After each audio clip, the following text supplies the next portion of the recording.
Hello friends.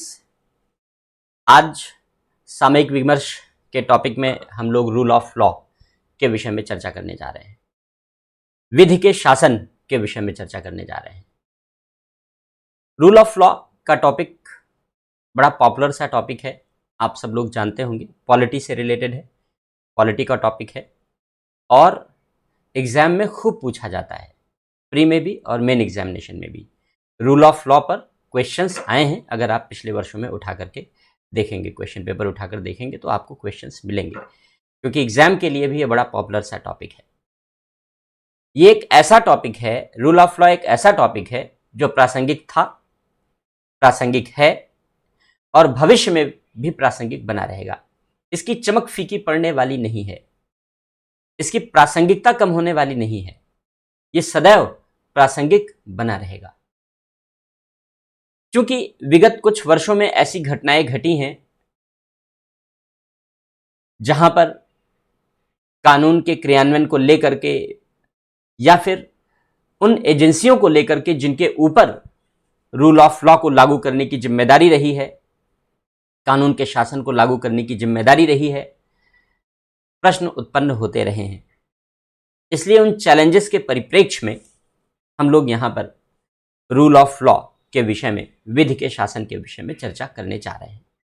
हालांकि ये चर्चा हमारी समग्र होगी और रूल ऑफ लॉ के जितने भी एस्पेक्ट हैं, जितने भी पहलू हैं, हम इन सभी पहलुओं पर दृष्टिपात करेंगे और सभी पहलुओं को कवर करते हुए चलेंगे। डाइसी से लेकर के और बिंघम तक, लॉर्ड बिंघम तक, या यूं कहें कि एडवर्ड कोक से लेकर के लॉर्ड बिंघम तक, जब से रूल ऑफ लॉ का वर्ड कॉइन हुआ और उसके बाद से लेकर के और अभी 2010 में लॉर्ड बिंघम की डेथ हुई ब्रिटेन में, तब से लेकर आज तक किस तरीके से रूल ऑफ लॉ विकसित होता रहा है और क्या चैलेंजेस हैं, क्या मेरिट डिमेरिट है, इन सारी बातों की चर्चा हम लोग यहाँ पर रूल ऑफ लॉ के संबंध में करेंगे। तो चर्चा विस्तार से होगी, सभी पहलुओं को शामिल करते हुए की जाएगी। जो द्वैत एडमिनिस्ट्रेटिव है, जिसको द्वैत एडमिनिस्ट्रेटिव या एडमिनिस्ट्रेटिव लॉ कहते हैं, जो प्रशासनिक कानून है, एडमिनिस्ट्रेटिव लॉ है, उस एडमिनिस्ट्रेटिव लॉ को फ्रेंच भाषा में द्वैत एडमिनिस्ट्रेटिव कहते हैं। और इस द्वैत एडमिनिस्ट्रेटिव यानी जो एडमिनिस्ट्रेटिव लॉ का कॉन्सेप्ट है, उस एडमिनिस्ट्रेटिव लॉ को कैसे रूल ऑफ लॉ से कॉन्ट्रेरी करके, रूल ऑफ लॉ से विसंगत करके एवी डाइसी ने देखा है, हम लोग इस पहलू को भी यहाँ पर अपने अध्ययन में शामिल करेंगे। तो ये सारी चर्चा विस्तार से की जाएगी रूल ऑफ लॉ के संबंध में। लेकिन इस सारी चर्चा को शुरुआत करने से पहले हम लोग समझते हैं लॉ क्या है, क्योंकि रूल ऑफ लॉ विधि का शासन से बना हुआ है। ये जो शब्द, ये फ्रेज है रूल ऑफ लॉ, विधि का शासन है। तो सबसे पहले समझते हैं विधि क्या है, लॉ क्या है, क्योंकि शासन किसका है, विधि का है। तो शासन किसे कहते हैं, हम लोग पहले भी शासन के विषय में चर्चा कर चुके हैं। सरकार जो कुछ करती है और जिस तरीके से करती है उसे हम शासन कहते हैं। The act of government is known age governance. तो सरकार जो कुछ करती है, जिस तरीके से करती है, वो शासन है। तो वो सरकार की गतिविधि है, क्रियाविधि है, कार्य है, शासन। तो विधि का शासन, इसका मतलब है सरकार जो कुछ करे, जिस तरीके से करे, वो सरकार न करे, कौन करे, विधि करे। तो विधि का शासन, क्योंकि हमने शासन को डिफाइन किया सरकार का शासन। Governance means act and activity of government. शासन मतलब सरकार की गतिविधि। तो यहां तो हम विधि के शासन की बात कर रहे हैं और हमने बताया शासन सरकार की गतिविधि है। तो जब सरकार की गतिविधियों में विधि का प्रयोग किया जाए, किस तरीके से किया जाए, इसी बात को लेकर के हम लोग यहाँ पर सारी बातों की चर्चा करेंगे। तो विधि के शासन में हम लोग जब विधि के शासन की चर्चा करते हैं तो सबसे पहले हम लोगों ने शासन पढ़ा, गवर्नेंस पढ़ा, कि शासन सरकार की गतिविधि है। अब दूसरा आते हैं लॉ पर, कि लॉ किसे कहते हैं, विधि किसे कहते हैं। लॉ को अलग अलग चिंतकों ने अलग अलग तरीके से डिफाइन किया है, अलग अलग चिंतकों की अलग अलग परिभाषा रही है। क्योंकि लॉ को डिफाइन करना ज्यूरिस्प्रूडेंस का विषय है, विधि शास्त्र का विषय है। तो जितने भी ज्यूरिस्ट हैं, सभी ज्यूरिस्ट ने लॉ को अपने अपने तरीके से, अलग अलग तरीके से डिफाइन किया। विधि शास्त्रियों ने, कानून विशेषज्ञों ने लॉ को अपने अपने तरीके से परिभाषित किया। जैसे ऑस्टिन कहते हैं कि विधि संप्रभुता का सर्वोच्च समादेश है। तो जो संप्रभु है, उस संप्रभुता का जो सुप्रीम ऑर्डर है, सुप्रीम कमांड है, उसी को हम लॉ कहते हैं। इसी तरीके से हॉलैंड कहते हैं, ये भी ज्यूरिस्ट हैं, हॉलैंड कहते हैं कि विधि एक ऐसी सामान्य सी संरचना है, सामान्य से नियम है, जिनको सुप्रीम पॉलिटिकल बॉडी इन्फोर्स करती है। जो राज्य की सर्वोच्च राजनीतिक संस्था होती है, राज्य की सर्वोच्च राजनीतिक संस्था के द्वारा लागू किए जाने वाले या राज्य की संप्रभु राजनीतिक संस्था के द्वारा लागू किए जाने वाले प्रावधानों को लॉ कहते हैं। कुल मिलाकर जो अलग अलग चिंतकों ने अपनी अलग अलग परिभाषा दी है, उसको हम बहुत संक्षेप में समझें, क्योंकि इंटरव्यू में भी इस तरीके के क्वेश्चन पूछे जाते हैं आपसे, छोटे छोटे। शासन किसे कहते हैं, इंटरव्यू में पूछ लिया जाता है। विधि किसे कहते हैं, तो इस तरीके के छोटे छोटे प्रश्न कभी कभी आ जाते हैं। तो अब अलग अलग चिंतकों ने अलग अलग डेफिनेशन दी, ऑस्टिन ने अलग कहा, हॉलैंड ने अलग कहा, सबने अलग अलग कहा। हम कैसे कहेंगे? हम तो ये नहीं बताएंगे कि ऑस्टिन ने ये कहा, हमें तो लॉ की एक परिभाषा देनी होगी। तो हम क्या कहेंगे, विधि को हम कैसे डिफाइन करेंगे? अगर आपसे पूछा जाए भी कानून किसे कहते हैं, बताइए, तो हम विधि को कैसे डिफाइन करेंगे? हम विधि को डिफाइन करेंगे कि लॉ यानी कानून बाध्यकारी मान्यताओं का समूह है। सारी बातों का सार है ये, सारी डेफिनेशन की समरी है ये। जितने भी ज्यूरिस्ट ने अपनी अपनी डेफिनेशन दी है, उन सारी डेफिनेशन का जो कॉमन पॉइंट है, जो सार बिंदु है, वो यही है कि विधि बाध्यकारी मान्यताओं का समूह है, बाध्यकारी प्रावधानों का समूह है। इसका अर्थ क्या है? इसका अर्थ यह है कि ऐसे प्रावधानों को, ऐसे प्रोविजंस को हम कानून की संज्ञा देते हैं, विधि की संज्ञा देते हैं, जिसमें बाध्यकारिता का बल पाया जाता है। अब लॉ ऑफ फोर्स क्या होता है? बाध्यकारिता का लीगल फोर्स क्या होता है? बाध्यकारिता का बल क्या होता है? लीगैलिटी क्या होती है? किसको हम बाध्यकारिता का बल कहते हैं? बाध्यकारिता का बल का आशय यह हुआ कि ये ऐसे प्रावधान हैं जिनको लागू करना हमारे लिए मजबूरी है, हमारी बाध्यता है, यानी हमारी मजबूरी है। नहीं लागू किया तो दंड मिलेगा। नहीं लागू करने की अपॉर्चुनिटी नहीं है, अगर नहीं लागू किया तो पनिशमेंट मिलेगा, फिर दंड मिलेगा। तो जब ऐसे बाध्यकारी प्रावधान निर्मित किए जाते हैं जिनको लागू करना मजबूरी हो, जिनको लागू करना बाध्यता हो, और अगर कोई ये ऑप्शन लेकर चले कि ना लागू करें तो ना लागू करें, तो फिर दंड एंजॉय करें, तो उसे दंड मिलेगा। ऐसे बाध्यकारी प्रावधानों को हम विधि के रूप में जानते हैं। तो एक सामान्य अभिव्यक्ति के लिए, एक सामान्य समझ के लिए, अगर हम कहें, अगर हम एक सामान्य व्यक्ति को ऑस्टिन समझाएं, हॉलैंड समझाएं, तो वो भाग जाएगा, कहेगा पता नहीं क्या बोल रहे हैं कानून के बारे में। तो अगर इस देश के लोगों को हम कानून समझाना चाहें तो कैसे समझाएंगे? हम कहेंगे भाई कानून बना है, उसको लागू करना है। अब एक कॉमन मैन को आपको कानून समझाना है, अब आप हॉलैंड और ऑस्टिन की परिभाषा लेके समझाएंगे तो फिर वो डंडे लेके दौड़ा लेगा, पता नहीं क्या बोल रहे हो तुम मुझे। तो आप समझाएंगे कि विधि बाध्यकारी मान्यताओं का समूह। अगर आप उसे इतना बताएंगे कि ये जरूरी होता है, ये मजबूरी है लागू करना, नहीं लागू करोगे तो इसके लिए दंडित किया जाता है, दंड का प्रावधान होता है। ये बात समझ में आ जाती है। मेरा ये मानना है कि जितने भी कानूनी प्रावधान हैं, उन सारे कानूनी प्रावधानों को सरल तरीके से अभिव्यक्त करना चाहिए। अभी चीफ जस्टिस रमन्ना ने भी, जो भारत के वर्तमान चीफ जस्टिस हैं, जस्टिस रमन्ना, उन्होंने भी इस बात पर बल दिया कि हमारे देश के जो कानून है वो सरल भाषा में होने चाहिए। हमारे देश की जो व्यवस्था है, जिसमें नियम बनाए जाते हैं, विनियम बनते हैं, न्यायालय अपने आदेश जारी करते हैं, ये सब कुछ सरल भाषा में होने चाहिए, जिससे एक कॉमन मैन की समझ में आ जाने चाहिए। लेकिन क्या कानून ऐसी भाषा में है? संविधान इस देश का सर्वोच्च कानून है, कितने लोगों को समझ में आता है एक बार में पढ़ करके? भाषा बड़ी जटिल है, यही आलोचना भी है कॉन्स्टिट्यूशन की। जितने लॉज बनते हैं, जितने कानून बनते हैं, सारी बुद्धिमत्ता कानून बनाने में प्रकट कर दी जाती है, कठिनतम तरीके से शब्दों का संयोजन करके। यहां तक कि उच्चतम न्यायालय जो जजमेंट लिखता है, मुझे याद है, मैं आलोचना नहीं कर रहा हूं, लेकिन मैं केवल फैक्ट आपको बता रहा हूं। चीफ जस्टिस से थे दीपक मिश्रा, और उन्होंने एक जजमेंट लिखा।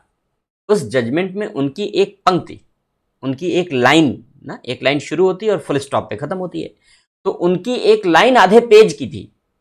पूरा लेटर पेज जो लीगल पेज होता है वो लेटर साइज का होता है, A3 पेज लंबा पेज, आधे पेज का एक स्टेटमेंट था, आधे पेज की एक लाइन थी, और उनकी इंग्लिश माशाल्लाह बड़ी अच्छी थी, तो बड़े अच्छे अच्छे शब्दों का संयोजन करके कैसे कोई समझेगा। जिस आदमी का केस था वही नहीं समझ पा रहा था कि लिखा क्या इन्होंने, वकील समझाता है।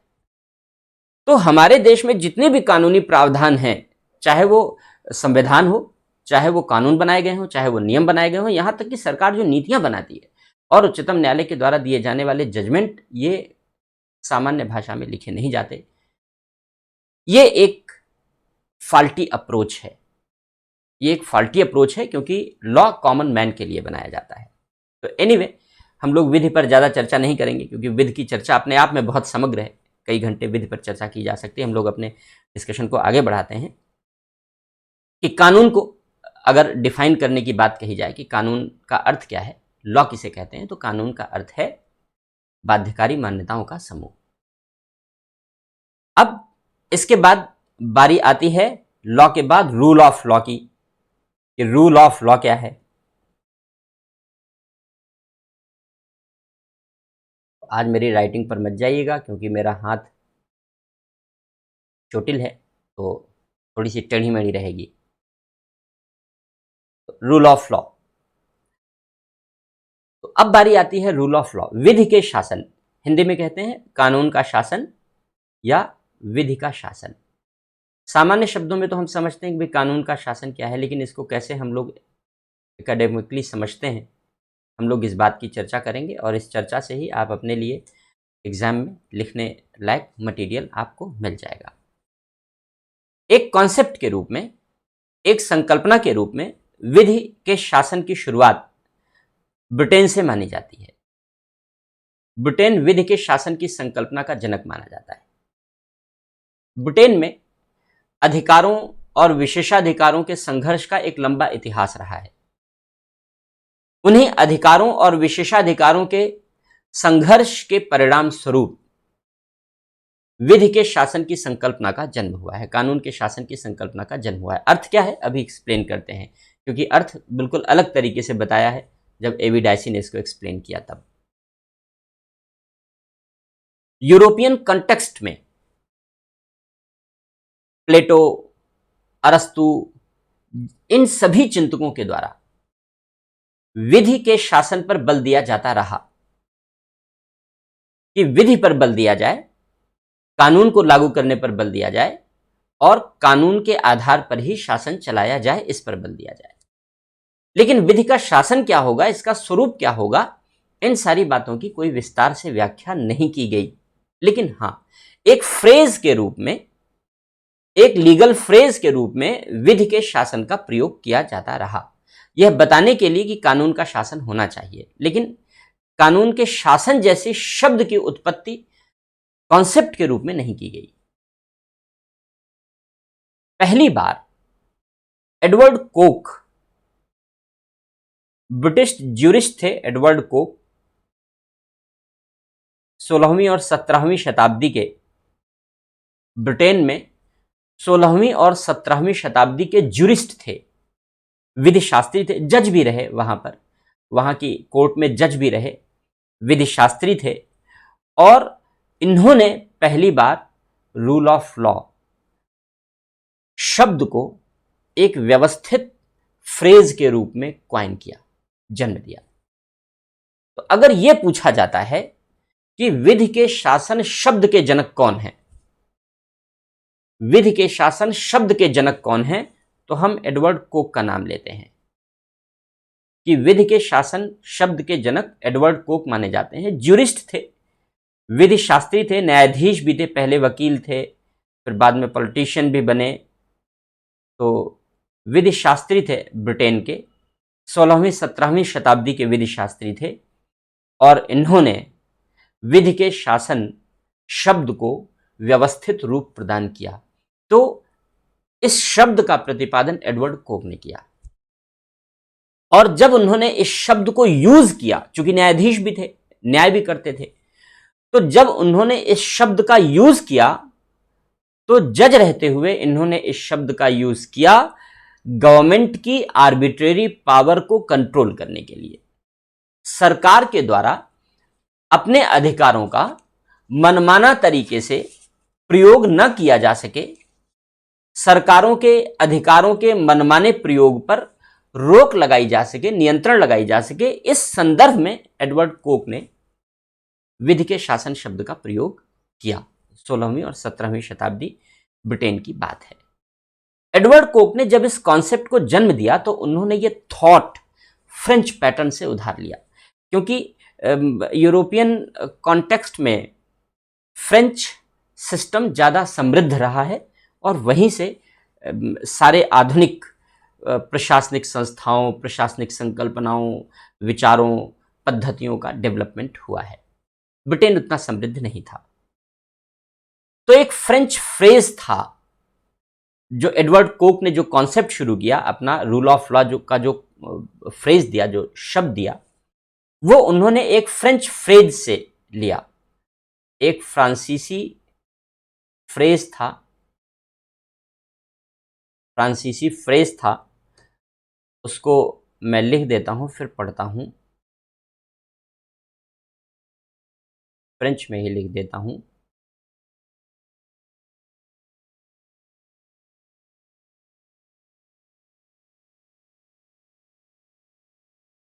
l'offensive du l'égalité, इसको फ्रेंच भाषा में पढ़ते हैं l'offensive du l'égalité। ये एक फ्रेंच फ्रेज था और इस फ्रेंच फ्रेज यानी l'offensive du l'égalité, इस फ्रेंच फ्रेज से रूल ऑफ लॉ की उत्पत्ति हुई है। तो विधि के शासन की उत्पत्ति, जो एडवर्ड कोक ने विधि के शासन शब्द को जन्म दिया, तो विधि के शासन शब्द की उत्पत्ति एक फ्रांसीसी फ्रेज l'offensive du l'égalité से मानी जाती है और फ्रेंच में l'offensive du l'égalité का मतलब होता है वैधता का सिद्धांत।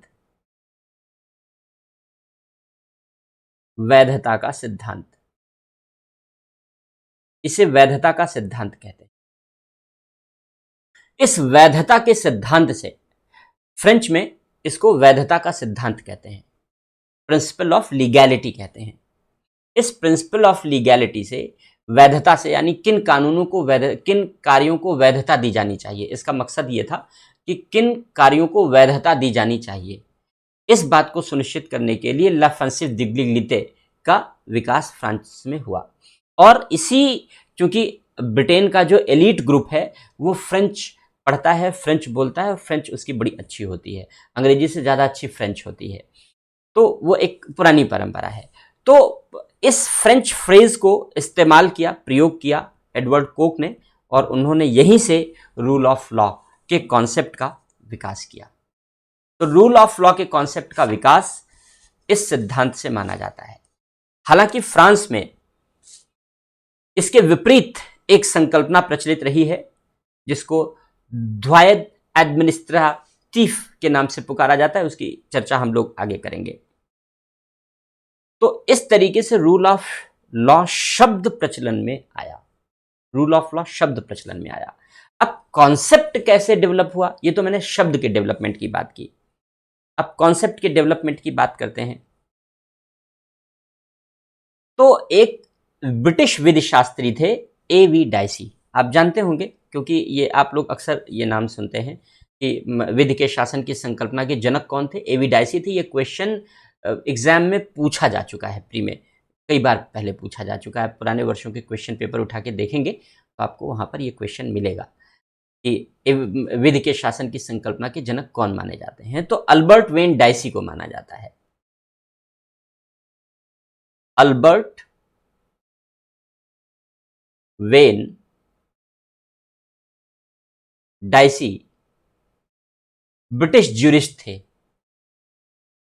इंग्लिश ज्यूरिस्ट थे, और इन्होंने ये 19वीं शताब्दी के इंग्लिश ज्यूरिस्ट थे। इन्होंने पहली बार विधि के शासन की संकल्पना क्या है, कॉन्सेप्ट क्या है, इसको विस्तार से समझाया है। इसीलिए विधि के शासन की संकल्पना का जनक एवी डायसी को माना जाता है, अल्बर्ट वेन डायसी को माना जाता है। तो जब शब्द की बात आती है तो एडवर्ड कोक का नाम लेते हैं, ये ध्यान रखिएगा, और जब कॉन्सेप्ट की बात आती है तो डायसी का नाम लेते हैं। हालांकि डायसी के बाद भी बहुत सारे अध्ययन रूल ऑफ लॉ पर किए जाते रहे, क्योंकि डायसी ने एक दिशा दिखाई रूल ऑफ लॉ पर चिंतन करने की, रूल ऑफ लॉ को लागू करने की। इसलिए धीरे धीरे रूल ऑफ लॉ का विस्तार, रूल ऑफ लॉ का विकास ब्रिटेन से बाहर निकल के अमेरिका, भारत और सभी देशों में विस्तार पूर्वक किया गया। और भारत में आज भी रूल ऑफ लॉ लागू है, जो हमारे कॉन्स्टिट्यूशन का पार्ट है। कैसे, उसकी चर्चा हम लोग करेंगे। तो एवी डायसी ने 1885 में अपनी बुक लिखी थी, the law of the constitution, the law of the constitution. और ब्रिटेन की यह पुस्तक ब्रिटेन में कानून, संविधान जैसा महत्व रखती है। डायसी की यह पुस्तक ब्रिटेन में संविधान जैसा महत्व रखती है, क्योंकि ब्रिटेन में कोई रिटन कॉन्स्टिट्यूशन है नहीं, हम जानते हैं। ब्रिटेन का कॉन्स्टिट्यूशन परंपराओं से, रूढ़ियों से, संसद के कानूनों से, न्यायालय के निर्णयों से, जो वहाँ के ज्यूरिस्ट हैं उन ज्यूरिस्ट के विचारों और किताबों से, इन सब से मिलकर बना हुआ है। इन सब का रूप है ब्रिटिश कॉन्स्टिट्यूशन, क्योंकि वो अनरिटन फॉर्म में है, डॉक्यूमेंटेड फॉर्म में नहीं है। ये हम जानते हैं कि एक डॉक्यूमेंट के रूप में लिखा नहीं गया है। तो इन सारी बातों को लेकर के ब्रिटिश कॉन्स्टिट्यूशन बना हुआ है। तो एवी डायसी की book the law of the constitution, the law of the constitution, ये ब्रिटेन में संविधान जैसा महत्व रखती है। ब्रिटेन में संवैधानिक महत्व का डॉक्यूमेंट है। डायसी ने पहली बार इस पुस्तक में विधि के शासन की, रूल ऑफ लॉ की विस्तार पूर्वक व्याख्या की है। और उन्होंने रूल ऑफ लॉ के 3 एसेंशियल एलिमेंट्स बताए हैं, 3 महत्वपूर्ण तत्व बताए हैं। इसका मतलब है कि रूल ऑफ लॉ की संकल्पना 3 बिंदुओं को शामिल करती है। 3 बातें मिल करके एक साथ रूल ऑफ लॉ बनाती हैं, विधि का शासन बनाती हैं। कौन सी हैं वो 3 बातें? इस बात को एवी डायसी ने डिफाइन किया है। हम लोग उस बात की चर्चा कर लेते हैं। पहली बात है जो एवी डायसी ने चर्चा की, वह है सुप्रीमेसी ऑफ लॉ। ये क्वेश्चन पूछा जाता है, प्री में पूछा गया है। हालांकि रूल ऑफ लॉ पर मेन में भी क्वेश्चन आते हैं, पूछे जा चुके हैं। सुप्रीमेसी ऑफ लॉ, विधि की सर्वोच्चता, पहला एलिमेंट है। तो एक एक एलिमेंट लिखते चलते हैं और व्याख्या करते चलते हैं। सुप्रीमेसी ऑफ लॉ का मतलब है विधि की सर्वोच्चता, अर्थात कानून सर्वोच्च होगा। इसका अर्थ यह हुआ कि सभी शक्तियां कानून के अधीन ही प्रयोग में लाई जाएंगी। इसका अर्थ यह हुआ कि कानून से ऊपर कोई नहीं है, कानून के ऊपर कोई नहीं है। सभी को कानून के भीतर रहते हुए अपनी शक्तियों का प्रयोग करना पड़ेगा और कार्य करना पड़ेगा। कोई भी व्यक्ति कानून से ऊपर नहीं है। इसका अर्थ यह भी हुआ कि किसी भी पदाधिकारी को, राज्य में किसी भी पदाधिकारी को अपनी शक्तियों का मनमाना प्रयोग करने की अनुमति नहीं दी जाएगी। मनमाना प्रयोग करने की अनुमति नहीं दी जाएगी। मनमाना का मतलब अपनी इच्छा के अनुसार, अपने तरीके से। तो किसी भी पदाधिकारी को मनमाने तरीके से शक्तियों का प्रयोग करने की इजाजत नहीं दी जाएगी। आर्बिट्रेरीनेस अर्थात मनमानापन विधि के शासन का शत्रु है, दुश्मन है। विधि के शासन का शत्रु है, दुश्मन है, यह उसका विरोधी है। और यह सुप्रीमेसी ऑफ लॉ का पार्ट है, रूल ऑफ लॉ का पार्ट है। तो पहला जो एलिमेंट एवी डायसी ने बताया कि देश में कानून ही सर्वोच्च होगा, सभी कानून के अधीन होंगे, सारी शक्तियां कानून से डिराइव की जाएंगी, सभी को कानून के माध्यम से ही शक्तियां मिलेंगी। कोई भी कानून के उल्लंघन में कार्य नहीं कर सकता और इस प्रकार किसी भी पदाधिकारी को ऐसा कार्य करने की इजाजत नहीं होगी जिसकी अनुमति कानून न प्रदान करता हो। अर्थात किसी को भी अपनी शक्तियों का मनमाने तरीके से प्रयोग करने की अनुमति नहीं दी जाएगी। एक बात और यहां पर आपको बताता चलूं कि एग्जाम में जब क्वेश्चन पूछा जाता है तो यह भी पूछ लिया, जैसे हमने बताया सुप्रीमेसी ऑफ लॉ, तो सुप्रीमेसी ऑफ लॉ का जब हम लोगों ने एक्सप्लेनेशन किया तो हमने बताया कि यह है एब्सेंस ऑफ आर्बिट्रेरीनेस, मनमानेपन का अभाव, क्योंकि कोई भी कार्य मनमानेपन से नहीं किया जा सकता, ये इसको रोकता है। तो जब विधि के शासन को डिफाइन करते हैं तो डिफाइन करने में जरूरी नहीं कि सुप्रीमेसी ऑफ लॉ लिखें, वो लिख सकते हैं एब्सेंस ऑफ आर्बिट्रेरीनेस, मनमानेपन का अभाव। तो दे देते हैं कि विधि के शासन में निम्नलिखित में से कौन कौन सी बातें समाहित हैं, 1 2 3, 2 3 4, 1 3 4, इस तरीके से ऑप्शन दे देते हैं। तो सुप्रीमेसी ऑफ लॉ शामिल हो या एब्सेंस ऑफ आर्बिट्रेरीनेस शामिल हो, मनमानेपन का अभाव शामिल हो, दोनों आंसर होगा, ध्यान रखिएगा, दोनों सही माने जाएंगे, दोनों उचित माने जाएंगे। तो पहली बात है जो एवी डायसी ने प्रतिपादित की विधि के शासन की संकल्पना में कि कानून की सर्वोच्चता होगी, विधि की सर्वोच्चता होगी। दूसरी बात इक्वालिटी बिफोर लॉ।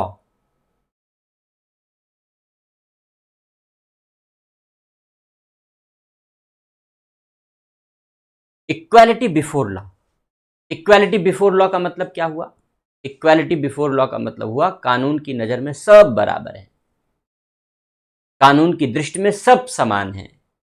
चूंकि जो हमारे परंपरागत समाज रहे हैं उनमें तरह तरह के भेदभाव की प्रवृत्तियां मौजूद रही हैं, इसलिए इक्वालिटी बिफोर लॉ सभी प्रकार के भेदभाव, सभी प्रकार की असमानताओं को समाप्त करता है और कहता है कानून की नज़र में सभी समान होंगे, कानून की दृष्टि में सभी समान हैं, कानून किसी के साथ भेदभाव वाला बर्ताव नहीं करेगा, व्यवहार नहीं करेगा। तो इक्वालिटी बिफोर लॉ यानी कानून के समक्ष समता। और तीसरी बात प्रायोरिटी ऑफ राइट्स,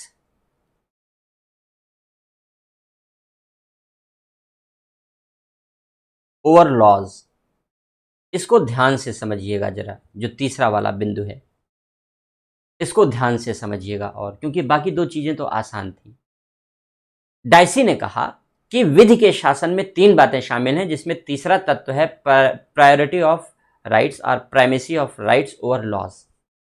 व्यक्ति के अधिकारों को कानून के ऊपर प्राथमिकता दी जाती है, व्यक्ति के अधिकारों को कानून के ऊपर प्राथमिकता दी जाती है। इसका अर्थ यह हुआ कि पहले कानून अस्तित्व में नहीं आया है, पहले कानून अस्तित्व में नहीं आया है, पहले व्यक्ति के अधिकार अस्तित्व में आए हैं, तब कानून अस्तित्व में आया है। इसलिए मैंने कहा इसको ध्यान से समझिएगा, क्योंकि अगर आप भारत से तुलना करने लेंगे गड़बड़ हो जाएगा, क्योंकि भारत में ये वाला पॉइंट है नहीं, इसलिए इसको ध्यान से समझिएगा। एवी डायसी कहते हैं कि विधि के शासन का जो तीसरा एलिमेंट है, तीसरा एसेंशियल एलिमेंट है, वो है व्यक्ति के अधिकारों को कानून के ऊपर प्राथमिकता। अर्थात एक सामान्य अर्थों में समझें तो हम कहते हैं कि हमारे देश में हमारे अधिकारों का स्रोत क्या है? संविधान है, क्योंकि संविधान ने ही हमारे अधिकारों का सृजन किया है, ये बात आप जानते हैं। लेकिन डायसी कहते हैं ये नहीं है, डायसी कहते हैं ऐसा नहीं है। संविधान व्यक्ति के अधिकारों का स्रोत नहीं होता, संविधान व्यक्ति के अधिकारों का स्रोत नहीं होता, बल्कि संविधान व्यक्ति के अधिकारों का परिणाम होता है। संविधान व्यक्ति के अधिकारों का परिणाम होता है। अर्थात वे मानते हैं कि पहले अधिकारों का उदय हुआ है न्यायाधीशों के निर्णय के माध्यम से या अन्य तरीकों से, पहले या घोषणाओं से, किसी भी तरीके के डिक्लेरेशन से पहले अधिकारों का उदय हुआ है, और लोगों के अधिकारों के संरक्षण को ध्यान में रखते हुए विधि के शासन की संकल्पना का विकास हुआ है और संविधान का जन्म हुआ है। तो संविधान का जन्म बाद में हुआ, अधिकार पहले अस्तित्व में आ गए, क्योंकि अधिकार तभी अस्तित्व में आ गए जब लोगों ने जागरूक तरीके से, सभ्य तरीके से गरिमामयी जीवन जीने की कल्पना शुरू की, तभी से अधिकार अस्तित्व में आ गए। लेकिन संविधान तब अस्तित्व में नहीं था, इसलिए संविधान का अस्तित्व बाद में है, अधिकारों का अस्तित्व पहले है। संविधान अधिकारों का स्रोत नहीं है, बल्कि संविधान अधिकारों का परिणाम है। इस रूप में उन्होंने विधि के शासन की संकल्पना निर्मित की है, एवी डायसी ने। अब अगर हम विधि के शासन की इस संकल्पना की भारत के साथ तुलना करें, भारत के साथ चर्चा करें, तो हम लोग इस चर्चा को एक नए तरीके से समझेंगे, क्योंकि भारत में केवल और केवल ये दो बातें लागू हैं, पहली और दूसरी। ये तीसरी वाली बात भारत के लिए अप्लाई नहीं होती, ये तीसरी वाली बात भारत के लिए अप्लाई नहीं होती और इस पर क्वेश्चन पूछा जा चुका है। और यही ब्रिटेन और भारत दोनों में विधि के शासन के बीच अंतर भी है। तो आपके एग्जाम में जब क्वेश्चन पूछा जाता है तो आईएएस के सिलेबस में यह भी शामिल है कि भारत के संविधान की दूसरे देशों के संविधान से तुलना। तो अगर रूल ऑफ लॉ पर क्वेश्चन आएगा तो ब्रिटेन से तुलना करके पूछा जा सकता है, तो यहाँ पर आपके लिए यह तुलनात्मक अध्ययन भी हो जाएगा। तो फिलहाल भारत में रूल ऑफ लॉ कैसे प्रचलित है, इस बात को समझने के लिए थोड़ा सा इंतजार करते हैं और भारत में रूल ऑफ लॉ के अस्तित्व की बात करते हैं, कैसे रूल ऑफ लॉ अस्तित्व में आया, इस हिस्टोरिकल डेवलपमेंट की बात करते हैं। ब्रिटिश काल से पहले, चूंकि भारत में शासन सत्ता ब्रिटिश काल से हस्तांतरित हुई है, तो बिफोर इंडिपेंडेंस अर्थात ड्यूरिंग ब्रिटिश पीरियड, ब्रिटिश काल के दौरान भारत में रूल ऑफ लॉ नहीं था। भारत में रूल ऑफ लॉ नहीं था। क्या था ब्रिटिश पीरियड के दौरान? जो भारत में ब्रिटिश पीरियड था, उस ब्रिटिश पीरियड के दौरान क्या था? ब्रिटिश पीरियड के दौरान रूल बाय लॉ था, क्योंकि ब्रिटेन में तो रूल ऑफ लॉ प्रचलन में था। अब इंडिया की चर्चा कर रहे हैं हम लोग, अभी हम लोगों ने कॉन्सेप्ट पढ़ा, रूल ऑफ लॉ का कॉन्सेप्ट पढ़ा। अब हम लोग इंडिया के संदर्भ में रूल ऑफ लॉ की चर्चा कर रहे हैं।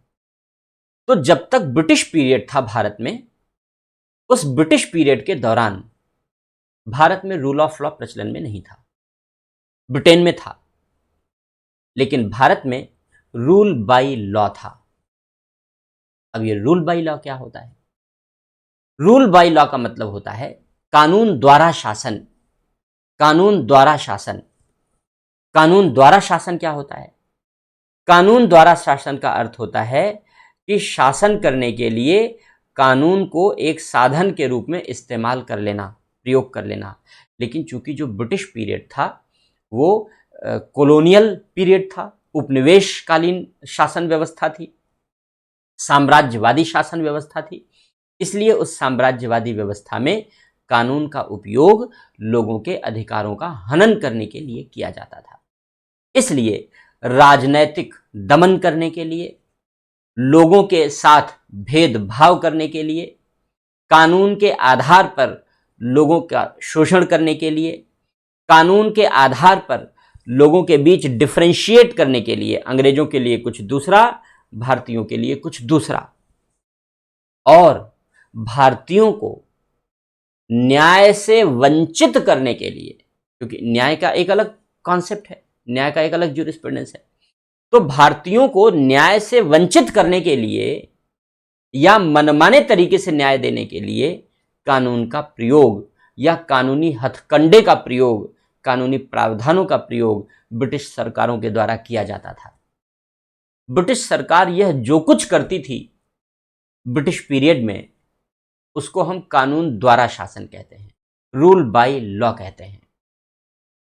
तो अंग्रेजी शासन के दौरान भारत में रूल बाय लॉ था, अर्थात हम कह सकते हैं कि भारत में रूल ऑफ लॉ की यात्रा रूल बाय लॉ से शुरू हुई है और रूल ऑफ लॉ तक चली है। तो रूल बाय लॉ से शुरू होकर रूल ऑफ लॉ तक चली है, कैसे चली है इस पर भी लिखने के लिए कहा जा सकता है। तो रूल बाय लॉ से चली है और रूल ऑफ लॉ तक चली है। कैसे चली है इस बात को समझते हैं हम। रूल बाय लॉ को और समझते हैं, एक एग्जाम्पल से समझते हैं, थोड़ा इंटरेस्टिंग हो जाएगा, आपको भी अच्छा लगेगा सुनने में और पता भी लग जाएगा कि वास्तविकता क्या थी और रूल बाय लॉ चलता कैसे था। तो हमने बताया कि रूल बाय लॉ का मतलब है कानून का उपयोग करके लोगों के साथ भेदभाव करना, कानून का उपयोग करके लोगों का राजनीतिक दमन करना, कानून का उपयोग करके लोगों को न्याय से वंचित करना। इन सारे तरीकों से यानी कानून को एक शोषण के हथियार के रूप में प्रयोग में लाना, यह रूल बाय लॉ था। तो जितने भी तानाशाह होते हैं वो कानून को इसी तरीके से उपयोग में लाते हैं। रूल बाय लॉ ही होता है, वहाँ रूल ऑफ लॉ नहीं होता। नॉर्थ कोरिया, चीन, दक्षिण अफ्रीका के कुछ कंट्रीज, ये सब आज भी रूल बाय लॉ के एग्जाम्पल हैं, रूल ऑफ लॉ के नहीं, रूल ऑफ लॉ के नहीं। तो हुआ ये कि एक एग्जाम्पल से आपको समझाते हैं। 1775 की घटना है, 1775 की घटना है। वॉरेन हेस्टिंग्स तब भारत का गवर्नर जनरल हुआ करता था। उस समय बंगाल का गवर्नर जनरल हुआ करता था वॉरेन हेस्टिंग्स, क्योंकि रेगुलेटिंग एक्ट के माध्यम से ही गवर्नर को गवर्नर जनरल बना दिया गया था बंगाल के। तो वॉरेन हेस्टिंग्स गवर्नर जनरल था उस समय। और राजा नंद कुमार थे। राजा नंद कुमार ने यह आरोप लगाया कि वॉरेन हेस्टिंग्स ने रिश्वत ली है।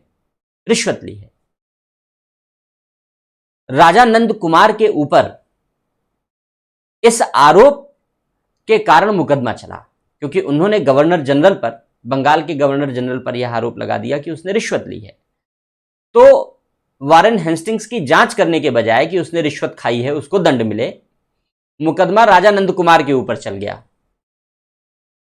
और आपको यह जानकर हैरानी होगी कि राजा नंद कुमार पर मुकदमा चला और कहां चला। उस समय चूंकि रेगुलेटिंग एक्ट के अंतर्गत ही देश में एक उच्चतम न्यायालय की स्थापना कर दी गई थी कोलकाता में, और इम्पे उसके चीफ जस्टिस बनाए गए थे। ये सब आप जीएस में पढ़ते हैं। तो इम्पे की अदालत में चला, इम्पे की यानी उच्चतम न्यायालय की अदालत में चला, जबकि उच्चतम न्यायालय बनाया गया था अंग्रेजों वाली व्यवस्था को देखने के लिए, भारत की व्यवस्था को देखने के लिए नहीं। तो ज्यूरिसडिक्शन भी नहीं था उसका, अधिकार क्षेत्र भी नहीं था सुनवाई करने का। एक बात। दूसरी बात, कोई भी मुकदमे का ट्रायल कभी भी हायर कोर्ट में नहीं चलता, ट्रायल हमेशा लोअर कोर्ट में चलता है, निचली अदालतों में चलता है। तो ट्रायल का भी ज्यूरिसडिक्शन उसके पास नहीं था। लेकिन फिर भी अधिकारिता न होते हुए भी, ज्यूरिसडिक्शन न होते हुए भी, अधिकारिता न होते हुए भी, चूंकि इम्पे ने मुकदमा सुना और मुकदमा उस समय के सर्वोच्च न्यायालय में चला। क्यों? क्योंकि इम्पे दोस्त थे वॉरेन हेस्टिंग्स के, दोस्ती थी आपस में, बड़ी अच्छी दोस्ती थी, दांतों काटे कह सकते हैं। तो इम्पे वॉरेन हेस्टिंग्स के दोस्त थे, दोस्त पर रिश्वत लेने का मुकदमा चल पड़ा। मुकदमा आरोप किसने लगाया? एक भारतीय ने लगा दिया, राजानंद कुमार ने लगा दिया। नतीजा यह हुआ कि 1775 में इम्पे ने, जो उस समय उच्चतम न्यायालय का न्यायाधीश था, उसने सजा सुनाई और सजा सुनाते हुए राजानंद कुमार को फांसी की सजा दे दी। किस आरोप पर? केवल इस बात पर कि राजानंद कुमार ने यह मुद्दा उठाया कि वॉरेन हेस्टिंग्स ने रिश्वत खाई है। केवल इस आरोप लगाने के ऊपर, केवल यह बात कहने के ऊपर फांसी की सजा दे दी गई, राजानंद कुमार को फांसी की सजा। It was judicial murder, it was judicial murder. और एक तरीके से न्यायपालिका का प्रयोग करके, कानून का प्रयोग करके एक व्यक्ति की हत्या कर दी गई। It was not justice, it was judicial murder. Judicial murder था ये। तो राजानंद कुमार का जुडिशियल मर्डर कर दिया गया। ये रूल बाय लॉ का एग्जाम्पल है। और ये अकेला ऐसा केस नहीं था, ये तो मैं शुरुआत बता रहा हूं।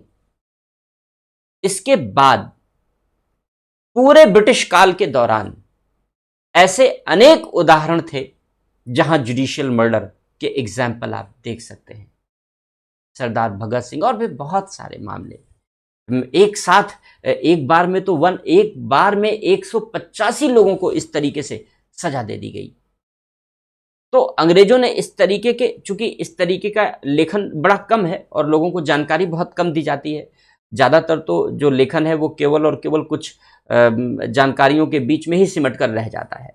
जो अंग्रेजों के अत्याचार की कहानियां हैं, किस तरीके से उन्होंने शोषण किया, ये ज़्यादा उद्घाटित ही नहीं किया गया तथ्यों के आधार पर, फैक्ट के आधार पर।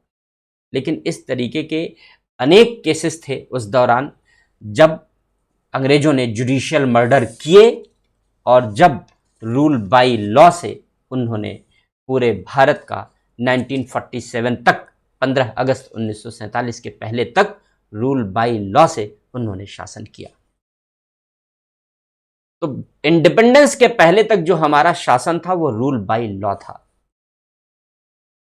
आजादी मिली, स्वतंत्रता मिली, इसके पहले ही संविधान सभा का गठन हुआ और हमारे संविधान सभा के सदस्यों ने यह तय कर लिया, क्योंकि वो सब विटनेस थे इस बात के, सब गवाह थे इन सारी घटनाओं के, लेकिन विवश थे क्योंकि अंग्रेजी सत्ता का सूर्यमंडल, आभामंडल तीव्र था उस समय, तो कुछ कर नहीं सके।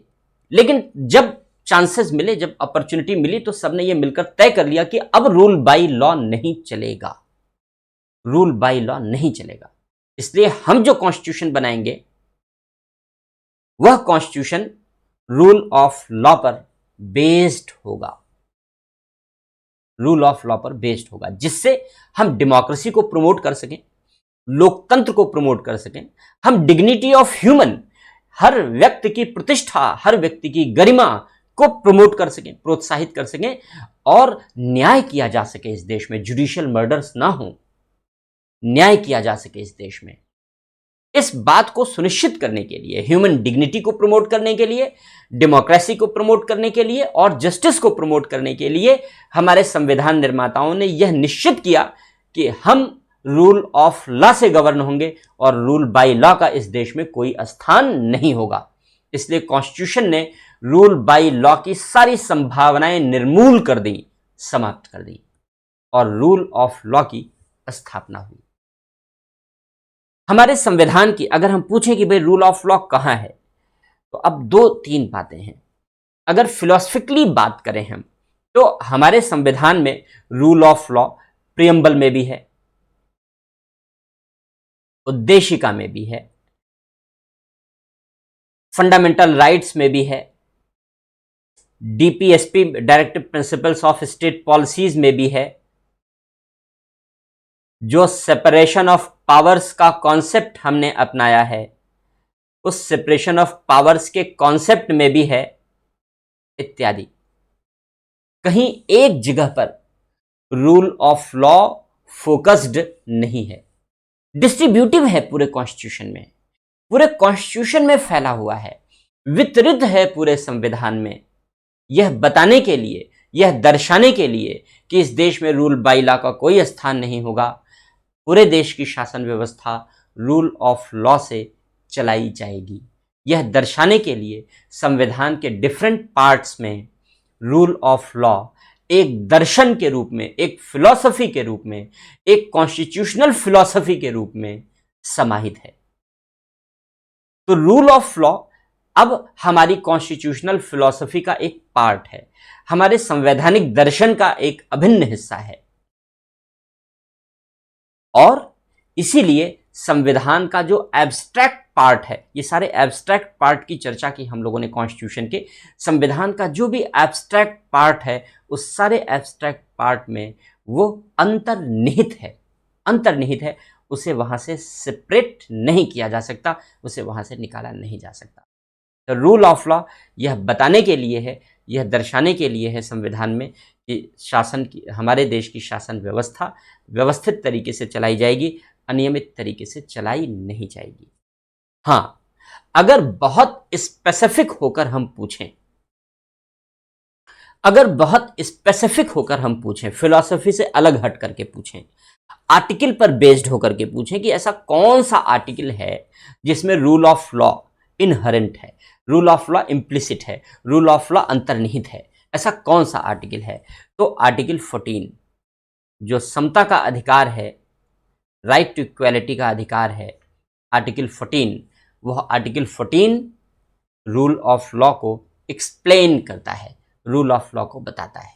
तो कैसा है रूल ऑफ लॉ, कैसा है इसका एक्सप्लेनेशन, हम लोग इस बात की चर्चा करेंगे। लेकिन इस बात की चर्चा करने से पहले एक और फैक्ट हम आपको बता देना चाहते हैं रूल ऑफ लॉ के संबंध में, और वो फैक्ट है declaration of Delhi.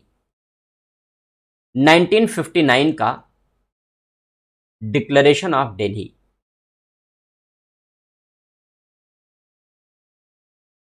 Declaration of Delhi, Delhi का घोषणा पत्र, इसको अगर हम हिंदी में कहें तो दिल्ली घोषणा पत्र, ये क्या है? दिल्ली घोषणा पत्र क्या है? 1959 में 53 देशों के 53 कंट्रीज के जजेस, jurists, practising lawyers and law teachers, ये सब दिल्ली में इकट्ठे हुए, ये सब दिल्ली में इकट्ठे हुए। 53 देशों के लोग थे, आए थे। 185 लोगों का जमावड़ा था, 185 लोगों का जमावड़ा था ये। उन 185 लोगों ने दिल्ली में एक अंतर्राष्ट्रीय सम्मेलन में भाग लिया, एक अंतर्राष्ट्रीय सम्मेलन में भाग लिया, और इस सम्मेलन में विश्व के सारे जाने माने न्यायाधीश, कानून विशेषज्ञ, पेशे से वकील और कानून के अच्छे टीचर, ये सब आमंत्रित किए गए थे। 1959 में उन लोगों ने विधि के शासन पर जो दस्तावेज डिक्लेयर किया उसे डिक्लेरेशन ऑफ दिल्ली कहते हैं, दिल्ली का घोषणा पत्र कहते हैं, दिल्ली का घोषणा पत्र कहते हैं। यह दिल्ली का घोषणा पत्र विधि के शासन के संदर्भ में एक बीजीय डॉक्यूमेंट माना जाता है, मूलभूत दस्तावेज माना जाता है। रूल ऑफ लॉ का ROL रूल ऑफ लॉ हमने शॉर्ट में लिख दिया। यह रूल ऑफ लॉ का एक बीजीय दस्तावेज सेमिनल डॉक्यूमेंट माना जाता है। यह एक सेमिनल डॉक्यूमेंट, बीजीय दस्तावेज माना जाता है। और इसने रूल ऑफ लॉ पर अपने विचार देते हुए कहा कि रूल ऑफ लॉ एक डायनेमिक कॉन्सेप्ट है, स्थैतिक नहीं है, डायनेमिक कॉन्सेप्ट है। बदलते परिवेश के अनुसार प्रासंगिकता बनाए रखते हुए इसे लागू करना चाहिए, और इसका प्रयोग सभी सिविल और पॉलिटिकल राइट्स, इसका प्रयोग सभी सिविल और पॉलिटिकल राइट्स के संरक्षण के लिए करना चाहिए। जैसे जैसे सिविल और पॉलिटिकल राइट्स के संदर्भ में नए नए आयाम डेवलप हो रहे हैं, नए नए डायमेंशन डेवलप हो रहे हैं, वैसे वैसे रूल ऑफ लॉ का कॉन्सेप्ट भी डायनेमिक होता जाएगा, डायनेमिक होता जाएगा। क्योंकि रूल ऑफ लॉ की जिम्मेदारी है कि वह देश के नागरिकों के नागरिक अधिकारों और देश के नागरिकों के राजनीतिक अधिकारों की रक्षा करे। इसलिए देश के नागरिकों के नागरिक अधिकारों और राजनीतिक अधिकारों की रक्षा के लिए, देश के नागरिकों के नागरिक अधिकारों और राजनीतिक अधिकारों की रक्षा के लिए विधि के शासन को लागू किया जाना चाहिए। इस डिक्लेरेशन ऑफ दिल्ली में, अर्थात दिल्ली घोषणा पत्र में, इस बात पर बल दिया गया कि जिन देशों में रूल ऑफ लॉ है उन सभी देशों को रूल ऑफ लॉ का प्रयोग सिविल और पॉलिटिकल राइट्स के प्रोटेक्शन के लिए करना चाहिए। चूंकि सिविल और पॉलिटिकल राइट्स के नेचर डायनेमिक हैं, बदलते रहते हैं। हमने भी बहुत सारे मूलाधिकारों की बाद में व्याख्या की और अधिकारों की बाद में व्याख्या की और मूलाधिकारों का दर्जा दिया। तो सिविल और पॉलिटिकल राइट्स डायनेमिक नेचर के हैं, इसलिए रूल ऑफ लॉ भी डायनेमिक नेचर का है और उसे सिविल और पॉलिटिकल राइट्स के अकॉर्डिंग डायनेमिक बने रहना चाहिए। इसी तरीके से उसे लागू करना चाहिए। ये डिक्लेरेशन ऑफ दिल्ली में, ये दिल्ली डिक्लेरेशन में इस बात पर बल दिया गया। अब आते हैं हम लोग, इतना ये डेवलपमेंट रहा कि कैसे हम लोगों ने रूल बाय लॉ से रूल ऑफ लॉ की ओर शिफ्ट किया। भारत ने कैसे रूल बाय लॉ से रूल ऑफ लॉ की ओर शिफ्ट किया, ये शिफ्टिंग का फेज था। अब है क्या रूल ऑफ लॉ भारत में, कैसे अप्लाई होता है रूल ऑफ लॉ भारत में, हम लोग इस बात को समझते हैं। क्योंकि भारत का रूल ऑफ लॉ और ब्रिटेन का रूल ऑफ लॉ दोनों में थोड़ा सा अंतर है, थोड़ा सा अंतर है। तो इस अंतर को समझते हैं हम लोग।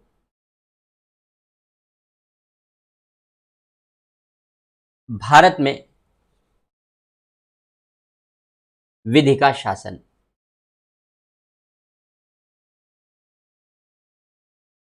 तो हम लोग भारत में विधि के शासन के बारे में चर्चा करते हैं, रूल ऑफ लॉ की चर्चा करते हैं कि भारत में विधि का शासन कैसे प्रचलित हुआ है। डाइसी ने जो कॉन्सेप्ट दिया रूल ऑफ लॉ का, उस रूल ऑफ लॉ के कॉन्सेप्ट को भारत में अडॉप्ट किया गया है, भारत में एक्सेप्ट किया गया है।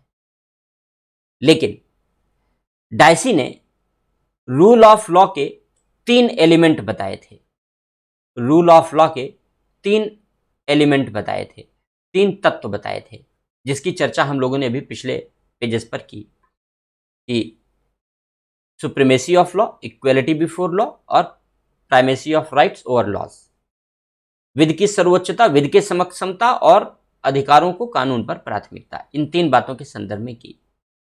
इन 3 एलिमेंट्स में से जो पहले 2 एलिमेंट हैं भारत में पाए जाते हैं और जो तीसरा एलिमेंट है, थर्ड एलिमेंट है, वो भारत में नहीं पाया जाता, वो भारत में नहीं पाया जाता। उस पेज पर ले चलते हैं, मैं लिखने से बच जाऊंगा, उस पेज पर मैं ले चलता हूं आपको। ये है, तो अगर भारत में हम रूल ऑफ लॉ की बात करें, भारत में हम विधि के शासन की बात करें, तो भारत में विधि के शासन के केवल ये 2 एलिमेंट पाए जाते हैं। ये इंडिया है। ब्रिटेन में तीनों एलिमेंट पाए जाते हैं रूल ऑफ लॉ के, भारत में केवल ये 2 एलिमेंट पाए जाते हैं। कानून की सर्वोच्चता स्थापित की गई है भारत में रूल ऑफ लॉ के लिए, रूल ऑफ लॉ को लागू करने के लिए संविधान बनाया गया है और सभी इकाइयां संविधान के अंतर्गत अपनी शक्तियां, अपने अधिकार प्राप्त करते हैं। और रूल ऑफ लॉ को लेकर के भारत में कॉन्स्टिट्यूशनलिज्म है, संविधानवाद है। संविधानवाद का अर्थ है कि भारत में संविधान के प्रावधानों का स्ट्रिक्ट एडहेरेंस है, कठोरता से पालन है, और यह कठोरता से पालन लॉ के, रूल ऑफ लॉ के अनुरूप भी है। बाकी संविधानवाद पर एक व्याख्या हमने एक वीडियो बना करके की है, अपने यूट्यूब चैनल पर हमने अपलोड किया है, मेरे ही नाम से, डॉक्टर आदर्श कुमार के नाम से। तो आप उस यूट्यूब चैनल पर जाकर के संविधानवाद को एक बार सुन लीजिएगा और क्लैरिटी हो जाएगी। वहाँ पर कॉन्स्टिट्यूशनलिज्म पर एक वहाँ पर छोटा सा लेक्चर अपलोड है, छोटा सा है, 5-10 मिनट का है। तो भारत में रूल ऑफ लॉ कॉन्स्टिट्यूशन और कॉन्स्टिट्यूशनलिज्म दोनों का पार्ट है, संविधान और संविधानवाद दोनों का हिस्सा है। संविधान और संविधानवाद दोनों का भाग होते हुए ये 2 बिंदु, सुप्रीमेसी ऑफ लॉ, विधि की सर्वोच्चता, और कानून के समक्ष समता, ये भारतीय संविधान में विधि के शासन के आधार स्तंभ माने जाते हैं।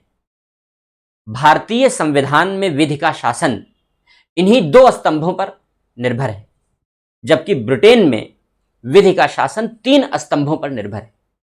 तो ब्रिटेन में जो रूल ऑफ लॉ है उसके 3 पिलर हैं, और इंडिया में जो रूल ऑफ लॉ है उसके 2 ही पिलर हैं, 2 ही स्तंभ हैं, 2 ही खंभे हैं। पहला खंभा सुप्रीमेसी ऑफ लॉ, दूसरा खंभा इक्वालिटी बिफोर लॉ। जबकि ब्रिटेन में 3 खंभे हैं, 3 पिलर हैं, supremacy of law, equality before law के साथ अधिकारों को, कानूनों पर प्राथमिकता।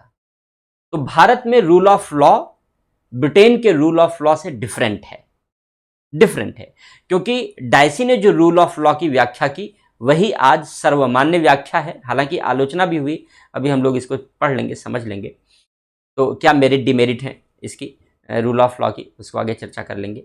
तो ब्रिटेन में रूल ऑफ लॉ के तीनों एलिमेंट्स लागू होते हैं, जबकि भारत में रूल ऑफ लॉ के केवल 2 एलिमेंट लागू होते हैं। इसके बावजूद भी भारत में रूल ऑफ लॉ को, चूंकि रूल ऑफ लॉ के 2 जो महत्वपूर्ण प्रावधान है वो भारत में लागू हैं, अब सवाल उठता है तीसरा वाला क्यों नहीं लागू है। तीसरा वाला इसलिए नहीं लागू है क्योंकि तीसरा वाला प्रावधान ये कहता है, ध्यान से सुनिएगा, तीसरा वाला प्रावधान ये कहता है कि संविधान अधिकारों का स्रोत नहीं होता, बल्कि संविधान अधिकारों का परिणाम होता है। ये ब्रिटेन में लागू है, जबकि भारत में ये लागू नहीं है, क्योंकि भारत में तो कोई अधिकार ही नहीं थे आज़ादी के पहले। भारत में लोगों को अधिकार तब मिले जब संविधान बना, संविधान ने लोगों को अधिकार दिए। तो भारत में ये तीसरा वाला प्रावधान लागू नहीं होता, क्योंकि भारत के लिए जो बात एप्लीकेबल है वो है कि भारत में संविधान ही अधिकारों का स्रोत है, जिसे हम फंडामेंटल राइट कहते हैं। वे अधिकार जो फंडामेंटल राइट के बाहर हैं और कॉन्स्टिट्यूशन में दिए गए हैं, उन्हें हम कॉन्स्टिट्यूशनल राइट कहते हैं। तो फंडामेंटल राइट्स के रूप में, कॉन्स्टिट्यूशनल राइट्स के रूप में, और फिर इन्हीं के संरक्षण में आगे स्टैट्यूटरी राइट्स के रूप में, संवैधानिक अधिकारों के रूप में या कानूनी अधिकारों के रूप में अनेक अधिकारों का संरक्षण मिला हुआ है। लेकिन इन सारे अधिकारों के संरक्षण का प्राथमिक स्रोत संविधान है। ब्रिटेन में अधिकारों के संरक्षण का स्रोत संविधान नहीं है, लेकिन भारत में अधिकारों के संरक्षण का स्रोत संविधान है। तो यहां पर ब्रिटेन और भारत का कानून डिफर है, ब्रिटेन और भारत का संविधान में अंतर है।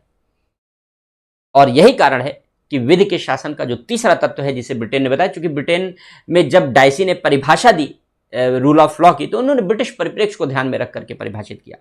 क्योंकि उन्होंने ब्रिटिश परिप्रेक्ष्य को ध्यान में रखकर परिभाषित किया, इसलिए और ब्रिटेन में उन्होंने देखा कि पहले अधिकार अस्तित्व में आया, संविधान बाद में जन्मा, संविधान का अस्तित्व बाद में आया, तो उन्होंने इस विचारधारा का प्रतिपादन कर दिया। लेकिन भारतीय परिप्रेक्ष्य में यह उचित नहीं माना जाता, क्योंकि भारतीय परिप्रेक्ष्य में पहले संविधान अस्तित्व में आया है और संविधान ने ही लोगों के अधिकारों को संरक्षण प्रदान किया है। संविधान ही लोगों के अधिकारों का स्रोत माना जाता है। तो केवल दो एलिमेंट हैं डाइसी की संकल्पना के, भारत में तीसरा एलिमेंट नहीं है। यही भारत और ब्रिटिश रूल ऑफ लॉ के बीच अंतर है, रूल ऑफ लॉ के बीच अंतर है। तो शुरू के 2 पॉइंट पर सिमिलैरिटी है और लास्ट पॉइंट पर डिससिमिलैरिटी है, सिमिलैरिटी नहीं। लेकिन भारत में रूल ऑफ लॉ को संविधान का बेसिक स्ट्रक्चर माना जाता है। जो रूल ऑफ लॉ है यह कॉन्स्टिट्यूशन का बेसिक स्ट्रक्चर है। बेसिक स्ट्रक्चर के बारे में आप जानते होंगे, केशवानंद भारती बनाम केरल राज्य के मामले में उच्चतम न्यायालय ने बेसिक स्ट्रक्चर का कॉन्सेप्ट दिया था, संविधान के आधारभूत ढांचे की अवधारणा दी थी। मूल ढांचा, मूलभूत ढांचा इसके लिए अच्छा शब्द नहीं, आधारभूत ढांचा अच्छा शब्द है। क्यों, अब उस गहराई में हम नहीं जाएंगे, क्योंकि अलग अलग तरीके से लोग शब्दों का हिंदी में अनुवाद करते हैं। तो हिंदी बड़ी गड़बड़ है लोगों की, और बड़े गलत शब्दों का प्रयोग करते हैं। यूपीएससी भी अब उसी पैटर्न पर चल पड़ा है, उसके पास भी अच्छे हिंदी के लोग नहीं हैं, जबकि हिंदी भाषी देश है, हिंदी के मूर्धन्य विद्वान हैं इस देश में। लेकिन यूपीएससी बड़ा गरीब है इस मामले में, बड़ा लाचार है, बड़ा बेचारगी है यूपीएससी के पास, क्योंकि यूपीएससी के पास हिंदी के अच्छे लोग नहीं हैं। और बड़ी घटिया अनुवाद करता है यूपीएससी हिंदी का, बेहद घटिया अनुवाद करता है।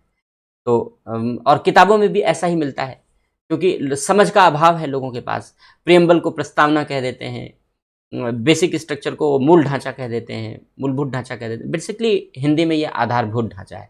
अब मैं उस डिस्कशन में नहीं जाऊंगा, क्योंकि हमारा डिस्कशन डिरेल हो जाएगा, हमारा डिस्कशन पटरी से उतर जाएगा, वो कभी आगे चर्चा करेंगे हम लोग। तो आधारभूत ढांचे की अवधारणा दी गई, बेसिक स्ट्रक्चर का कॉन्सेप्ट दिया गया उच्चतम न्यायालय के द्वारा।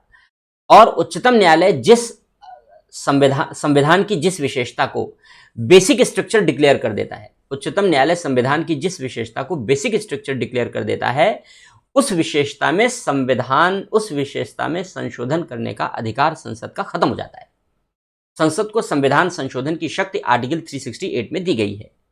संसद आर्टिकल 368 का उपयोग करते हुए संविधान की उस विशेषता में कोई संशोधन नहीं कर सकती जिसे उच्चतम न्यायालय ने आधारभूत ढांचा, बेसिक स्ट्रक्चर डिक्लेयर कर दिया हो। तो जिस कॉन्सेप्ट को बेसिक स्ट्रक्चर डिक्लेयर कर दिया गया हो, उसमें कोई संशोधन नहीं किया जा सकता, कोई परिवर्तन नहीं हो सकता। रूल ऑफ लॉ कॉन्स्टिट्यूशन का बेसिक स्ट्रक्चर डिक्लेयर किया गया है। किस मामले में डिक्लेयर किया गया है? इसे डिक्लेयर किया गया Indira Nehru Gandhi,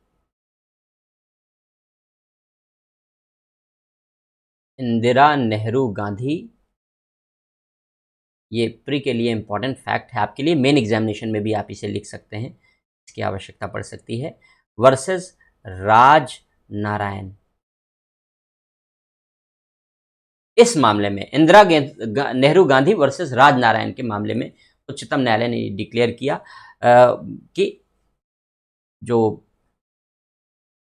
rule of law का कॉन्सेप्ट है, विधि का शासन है, यह संविधान का आधारभूत ढांचा है, बेसिक स्ट्रक्चर है। क्या मामला था ये, अब आया है तो चर्चा कर ही लेते हैं। केशवानंद भारती को नहीं पढ़ रहे हैं क्योंकि बहुत डिटेल है, लेकिन संक्षेप में आप जानते ही होंगे कि केशवानंद भारती के मामले में जो केरल के लैंड लॉस थे, केरल के जो भूमि सुधार के लिए कानून बनाए गए थे, उस भूमि सुधार कानूनों को चैलेंज किया गया था, और क्योंकि उन भूमि सुधार कानूनों को 9वीं अनुसूची में शामिल कर दिया गया था। और इसके अलावा भी कुछ अन्य संविधान संशोधन थे, उनको चैलेंज 24वें, 25वें, 26वें, इन सारे संविधान संशोधनों को भी चैलेंज किया गया था केशवानंद भारती के केस में। तो ये केशवानंद भारती का मामला था। आते हैं हम लोग इंदिरा नेहरू गांधी वर्सेस राजनारायण पर। हालांकि केशवानंद भारती के केस की चर्चा कभी और विस्तार से कर देंगे हम लोग, ये हमने संक्षेप में आपको बता दिया। इंदिरा नेहरू गांधी वर्सेस राजनारायण के मामले में, जिस मामले में विधि के शासन को बेसिक स्ट्रक्चर डिक्लेयर किया गया, ये मामला इंदिरा गांधी के चुनाव से जुड़ा हुआ था। इंदिरा गांधी रायबरेली, उत्तर प्रदेश का एक जिला है रायबरेली, वो रायबरेली से चुनाव लड़ा करती थी, वहीं से जीत कर आती थी। तो 1971 में जब इलेक्शन हुआ लोकसभा का, और उस लोकसभा के इलेक्शन में कांग्रेस को भारी बहुमत से, जहां तक मुझे याद है लगभग 352 सीटें कांग्रेस को मिल गई थी, तो भारी बहुमत से जीत हासिल हुई थी। तो इंदिरा गांधी रायबरेली सीट से जीती थी, और राजनारायण उनके प्रतिद्वंदी थे जो उनसे हार गए थे। 1 लाख से अधिक वोटों से हार गए थे, 1,10,000 या ऐसे ही कुछ वोटों से, वो 1,10,000 से ज्यादा वोटों से हार गए थे राजनारायण इंदिरा गांधी से वो चुनाव। लेकिन राजनारायण को लोगों ने बताया कि इंदिरा गांधी ने प्रशासनिक मशीनरी का मिसयूज किया है, और मिसयूज करके ये चुनाव जीता है, इसलिए वो कोर्ट जा सकते हैं। राजनारायण को लगा कि ये बात तो बड़ी अच्छी है, चलो चलते हैं कोर्ट। तो उन्होंने हाईकोर्ट में मुकदमा किया, क्योंकि किसी भी निर्वाचन को लेकर के अगर कोई विवाद उत्पन्न होता है, किसी भी चुनाव को लेकर के, ध्यान दीजिएगा इस फैक्ट पर, आपके लिए इंपॉर्टेंट है एग्जाम के लिए, किसी भी चुनाव को लेकर अगर कोई विवाद उत्पन्न होता है तो रिप्रेजेंटेशन ऑफ पीपल एक्ट 1951, लोक प्रतिनिधित्व अधिनियम 1951, यह कहता है कि ऐसे मुकदमे, ऐसे मामले केवल उच्च न्यायालय में ही दायर किए जाएंगे। जिस उच्च न्यायालय की क्षेत्राधिकारिता में वह वाद उठेगा, उसी उच्च न्यायालय की क्षेत्राधिकारिता में मुकदमा दायर होगा। तो चूंकि रायबरेली उत्तर प्रदेश में है, उत्तर प्रदेश का जो उच्च न्यायालय है वो इलाहाबाद में है, तो इलाहाबाद उच्च न्यायालय में ये मुकदमा दायर किया गया रिप्रेजेंटेशन ऑफ पीपल एक्ट 1951 के अंतर्गत, कि उन्होंने अपना चुनाव जीतने के लिए प्रशासनिक मशीनरी का दुरुपयोग किया है, भ्रष्टाचार किया है आदि। दरअसल एक पीएमओ के अधिकारी थे, प्राइम मिनिस्टर ऑफिस के अधिकारी थे, और पीएमओ के उन अधिकारी को इंदिरा गांधी का चुनाव देखने के लिए यहाँ भेजा गया था, रायबरेली भेजा गया था। हालांकि चूंकि विवाद बढ़ने लगा ऐसा करने पर, तो उन्होंने बाद में अपना त्यागपत्र दे दिया। जिस तारीख को त्यागपत्र दिया, त्यागपत्र उनका 15-20 दिनों के बाद एक्सेप्ट किया गया, लेकिन उन्होंने काम चूंकि पहले से करना शुरू कर दिया था, इसलिए बहुत सारे ग्राउंड थे, मैं उतनी गहराई में नहीं जाता, केवल आपको फैक्ट बता देता हूँ आपके जानने के लिए, आपके मन में जिज्ञासा भी रहती है क्या था वास्तव में मुकदमा। तो उन्होंने बहुत सारे, राजनारायण ने बहुत सारे ग्राउंड लिए, उन्होंने एडवोकेट चुना अपना शांति भूषण जी को, और इलाहाबाद उच्च न्यायालय में मुकदमा दायर कर दिया गया, और मामले में कोई सुनवाई शुरुआती दौर में नहीं हुई, ऐसे ही दायर हो गया और लगा कि अब सालों साल खींचेगा। लेकिन इसी बीच justice Jagmohan Allahabad high court में परमानेंट जज के रूप में नियुक्त हो गए। यह मुकदमा उनकी बेंच में चला गया, उनकी बेंच में चला गया, तो उन्हें लगा कि इस मुकदमे को प्रायोरिटी के आधार पर सुनना चाहिए, वरना ये सालों साल खिंचता चला जाएगा। और इलेक्शन से जुड़ा हुआ मुद्दा है, 1971 में इलेक्शन हो चुका है, 1975 आ चुका है, 75 आ चुका था, 71 में मुकदमा दायर हुआ और 75 आ चुका, 1975, यानी वैसे ही 4 साल बीत चुके हैं। तो अगर सुनवाई नहीं होगी तो मुकदमे और समय और बीतता जाएगा। तो जगमोहन ने प्रायोरिटी के आधार पर मुकदमे की सुनवाई शुरू कर दी, और उस मुकदमे में उन्होंने तत्कालीन प्राइम मिनिस्टर इंदिरा गांधी को भी सम्मन कर लिया। क्योंकि उस समय हाई कोर्ट जब निर्वाचन के मुकदमे की सुनवाई हाई कोर्ट करता है तो ट्रायल कोर्ट जैसा बिहेव करने लगता है, क्योंकि लोअर कोर्ट में मुकदमा चलता नहीं। तो वहाँ पर वरना सामान्य रूप में हाई कोर्ट ट्रायल कोर्ट जैसा बिहेव नहीं करता। वहाँ पर विटनेस, वहाँ गवाह नहीं बुलाए जाते, वहाँ साक्ष्य नहीं लिया जाता, वहाँ क्रॉस एग्जामिनेशन नहीं होता, गवाहों का परीक्षण नहीं होता। लेकिन इस मुकदमे में होगा। क्यों होगा? क्योंकि ये रिप्रेजेंटेशन ऑफ पीपल एक्ट 1951 का मुकदमा था और वो सीधे हाई कोर्ट में जाता है, अन्य कोर्ट में नहीं जा सकता। तो हाई कोर्ट ने इंदिरा गांधी को सम्मन किया। इंदिरा गांधी उस समय प्राइम मिनिस्टर हुआ करती थी। अब बवाल मच गया पूरे देश में कि भाई हाई कोर्ट के जज ने, और उन्होंने ये अपॉइंट किया था जज। मजे की, यही डेमोक्रेसी की खूबसूरती है। देखिए, यही रूल ऑफ लॉ है। देखिए, यही रूल ऑफ लॉ है कि पीएन हक्सर जो प्रधानमंत्री कार्यालय के प्रधान सचिव थे, और तुति बोलती थी पीएन हक्सर की, बड़े ये मान लीजिए कि वही असली प्रधानमंत्री थे। पीएन हक्सर के कहने पर सारा काम प्रधानमंत्री करती थी। तो पीएन हक्सर के कहने पर ही इंदिरा गांधी ने जस्टिस जगमोहन को इलाहाबाद हाई कोर्ट में परमानेंट जज के रूप में अपॉइंट कर दिया था, और उन्हीं की कोर्ट में इंदिरा गांधी का मुकदमा आ गया। अब उनके लिए ये दुविधा का प्रश्न था कि मुकदमे को सुने या डेट पे डेट देते जाएं, जैसा कि 1971 से और जजेस कर रहे थे, डेट पे डेट दिए जा रहे थे। तो उन्होंने तय किया नहीं, ये रूल ऑफ लॉ इसकी इजाज़त नहीं देता। रूल ऑफ लॉ इजाज़त देता है सुनवाई होनी चाहिए। उन्होंने सुनवाई शुरू की, प्रायोरिटी के आधार पर शुरू की।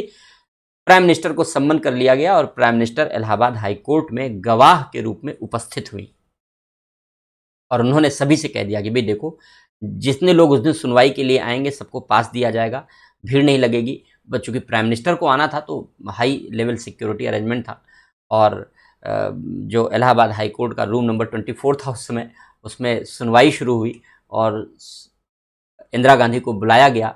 एग्जामिनेशन हुआ, क्रॉस एग्जामिनेशन हुआ। इंदिरा गांधी से बहुत सारे सवाल पूछे गए, और बहुत सारे सवालों में वो साफ गोई से बचती रही, कुछ एक सवालों में उलझती भी रही, और उसी उलझन के कारण बहुत सारे सवालों का वो सही तरीके से जवाब भी नहीं दे पाई, बहुत सारे सवालों के वो सबूत नहीं पेश कर पाई, सफाई में अच्छी बातें कह नहीं पाई।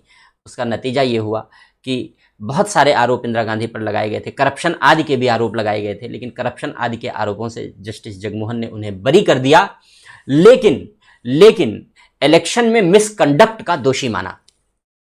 इलेक्शन में प्रशासनिक मशीनरी के दुरुपयोग करने के मिसकंडक्ट का दोषी माना, कि उन्होंने इलेक्शन में प्रशासनिक मशीनरी का दुरुपयोग किया है, और इसके लिए वो इलेक्शन के दुराचरण की दोषी हैं, इलेक्शन मिसकंडक्ट की दोषी हैं, और इसके लिए उन्हें अगले 6 साल के लिए चुनाव लड़ने से प्रतिबंधित किया जाता है।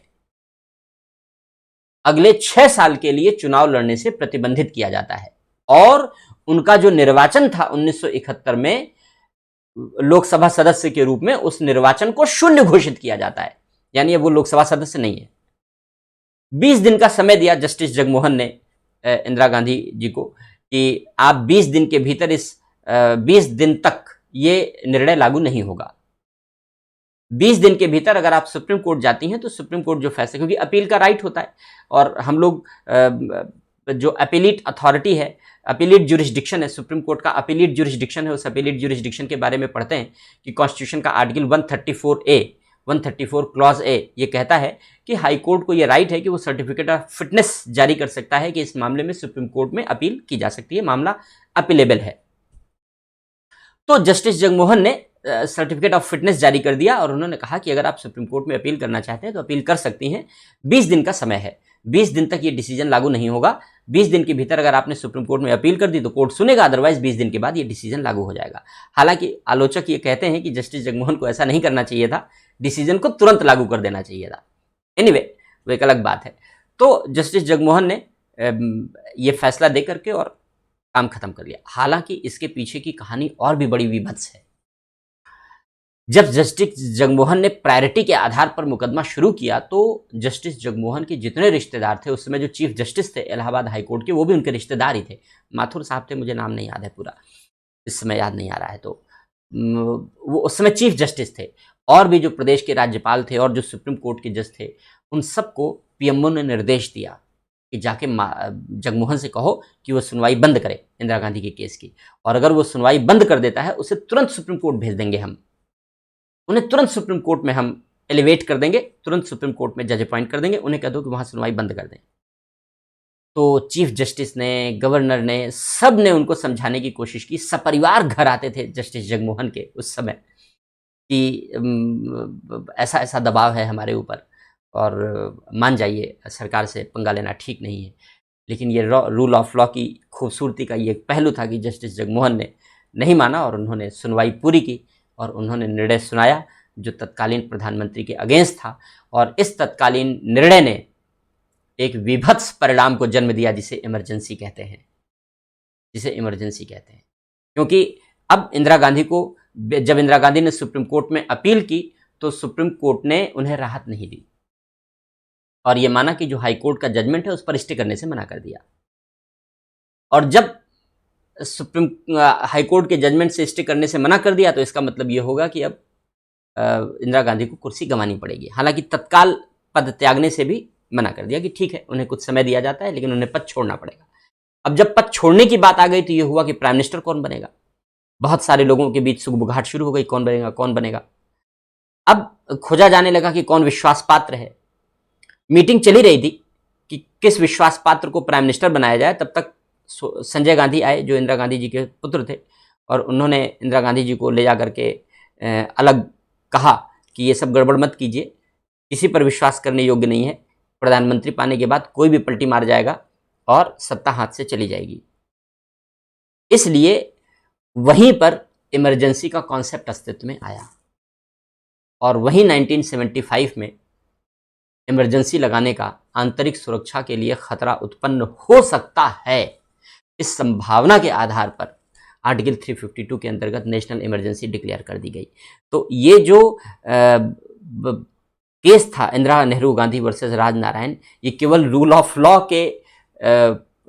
लॉ एस्टैब्लिश है हमारे देश में केवल इसलिए ही नहीं इंपॉर्टेंट था, बल्कि रूल ऑफ लॉ को ध्वस्त किया जा सकता है इसलिए भी महत्वपूर्ण था, क्योंकि नेशनल इमरजेंसी इंपोज कर दी गई और नेशनल इमरजेंसी इंपोज करने के बाद रूल ऑफ लॉ का कोई महत्व नहीं रहा जब तक 2 सालों तक नेशनल इमरजेंसी इंपोज रही, जब तक 2 सालों तक नेशनल इमरजेंसी लागू रही।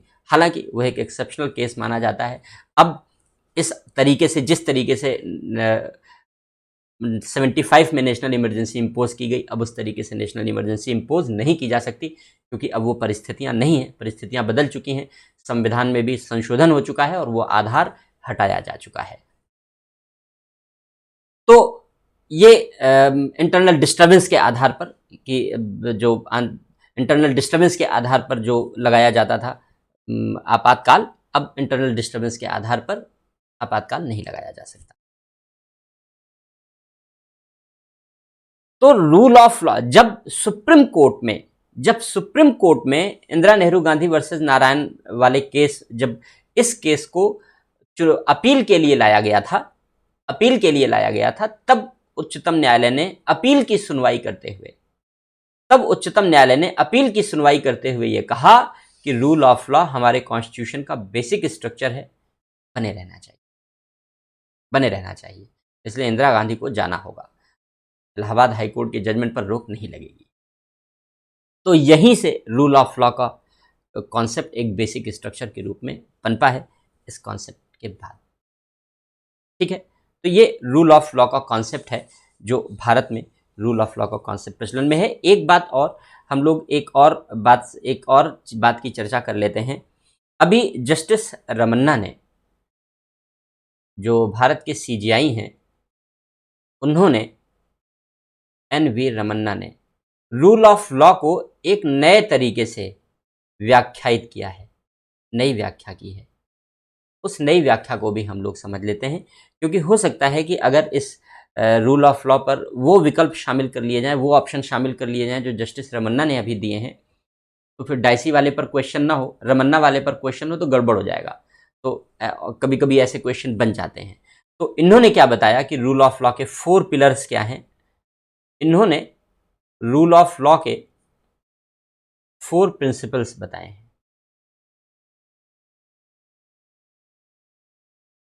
वो डाइसी से थोड़ी भिन्नता रखते हैं, हालांकि भाव वही है, सार वही है, लेकिन कहने का तरीका थोड़ा बदल गया है।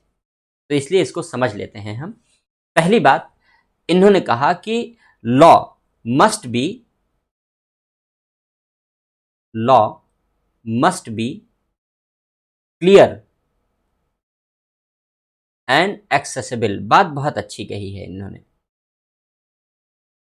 कि जो कानून है वो बहुत क्लियर होना चाहिए, बहुत क्लैरिटी होनी चाहिए, स्पष्टता होनी चाहिए, अस्पष्टता नहीं होनी चाहिए, संदिग्ध नहीं होना चाहिए, दुविधा नहीं होनी चाहिए, द्वैध भाव नहीं होना चाहिए, डायलेमा नहीं होना चाहिए, एकदम क्लैरिटी होनी चाहिए कॉन्स्टिट्यूशन के पार्ट पर, लॉ के पार्ट पर। और एक्सेसिबल यानी हर व्यक्ति के लिए इजिली एक्सेसिबल होना चाहिए। Law must be clear and law must be accessible. दूसरी बात इक्वालिटी बिफोर लॉ, जैसा कि डायसी कहते हैं वैसा कि ये भी कहते हैं कि इक्वालिटी बिफोर लॉ, कानून की नजर में सब बराबर है, कानून की नजर में सब बराबर है। व्याख्या हम लोग पहले कर चुके हैं, इसलिए व्याख्या की जरूरत नहीं है। तीसरी बात जो उन्होंने कही, थोड़ा डिफरेंट तरीके से उन्होंने कहा, इसलिए मैं लिख रहा हूं यहां पर, इंपॉर्टेंट है। तीसरी बात जो उन्होंने कही कि जो रूल ऑफ लॉ का तीसरा प्रिंसिपल है वो है राइट टू पार्टिसिपेट यानी भागीदारी निभाना, right to participate in the creation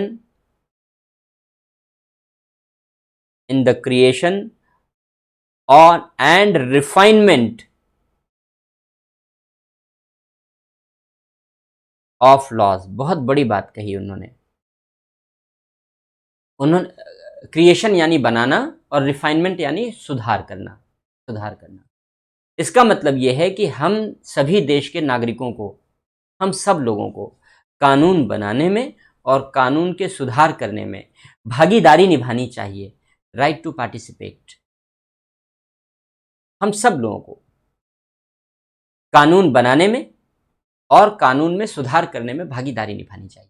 यानी कानून बनाता कौन है? संसद बनाती है। सुधार कौन करता है? संसद करती है। तो जब संसद ये काम करे तो संसद के इस काम में एक एक व्यक्ति की भागीदारी सुनिश्चित की जाए। तो बड़ा कठिन था पहले ऐसा करना, लेकिन अब इंफॉर्मेशन टेक्नोलॉजी के ज़माने में बहुत आसान है ऐसा करना, क्योंकि पार्लियामेंट अपने लिए एक पोर्टल बना करके ओपन कर सकती है, लोगों से किसी भी कानून पर उनकी राय मांग सकती है कि लोग क्या सोचते हैं उस विषय पर, और उस आधार पर पार्लियामेंट कानून बना सकती है।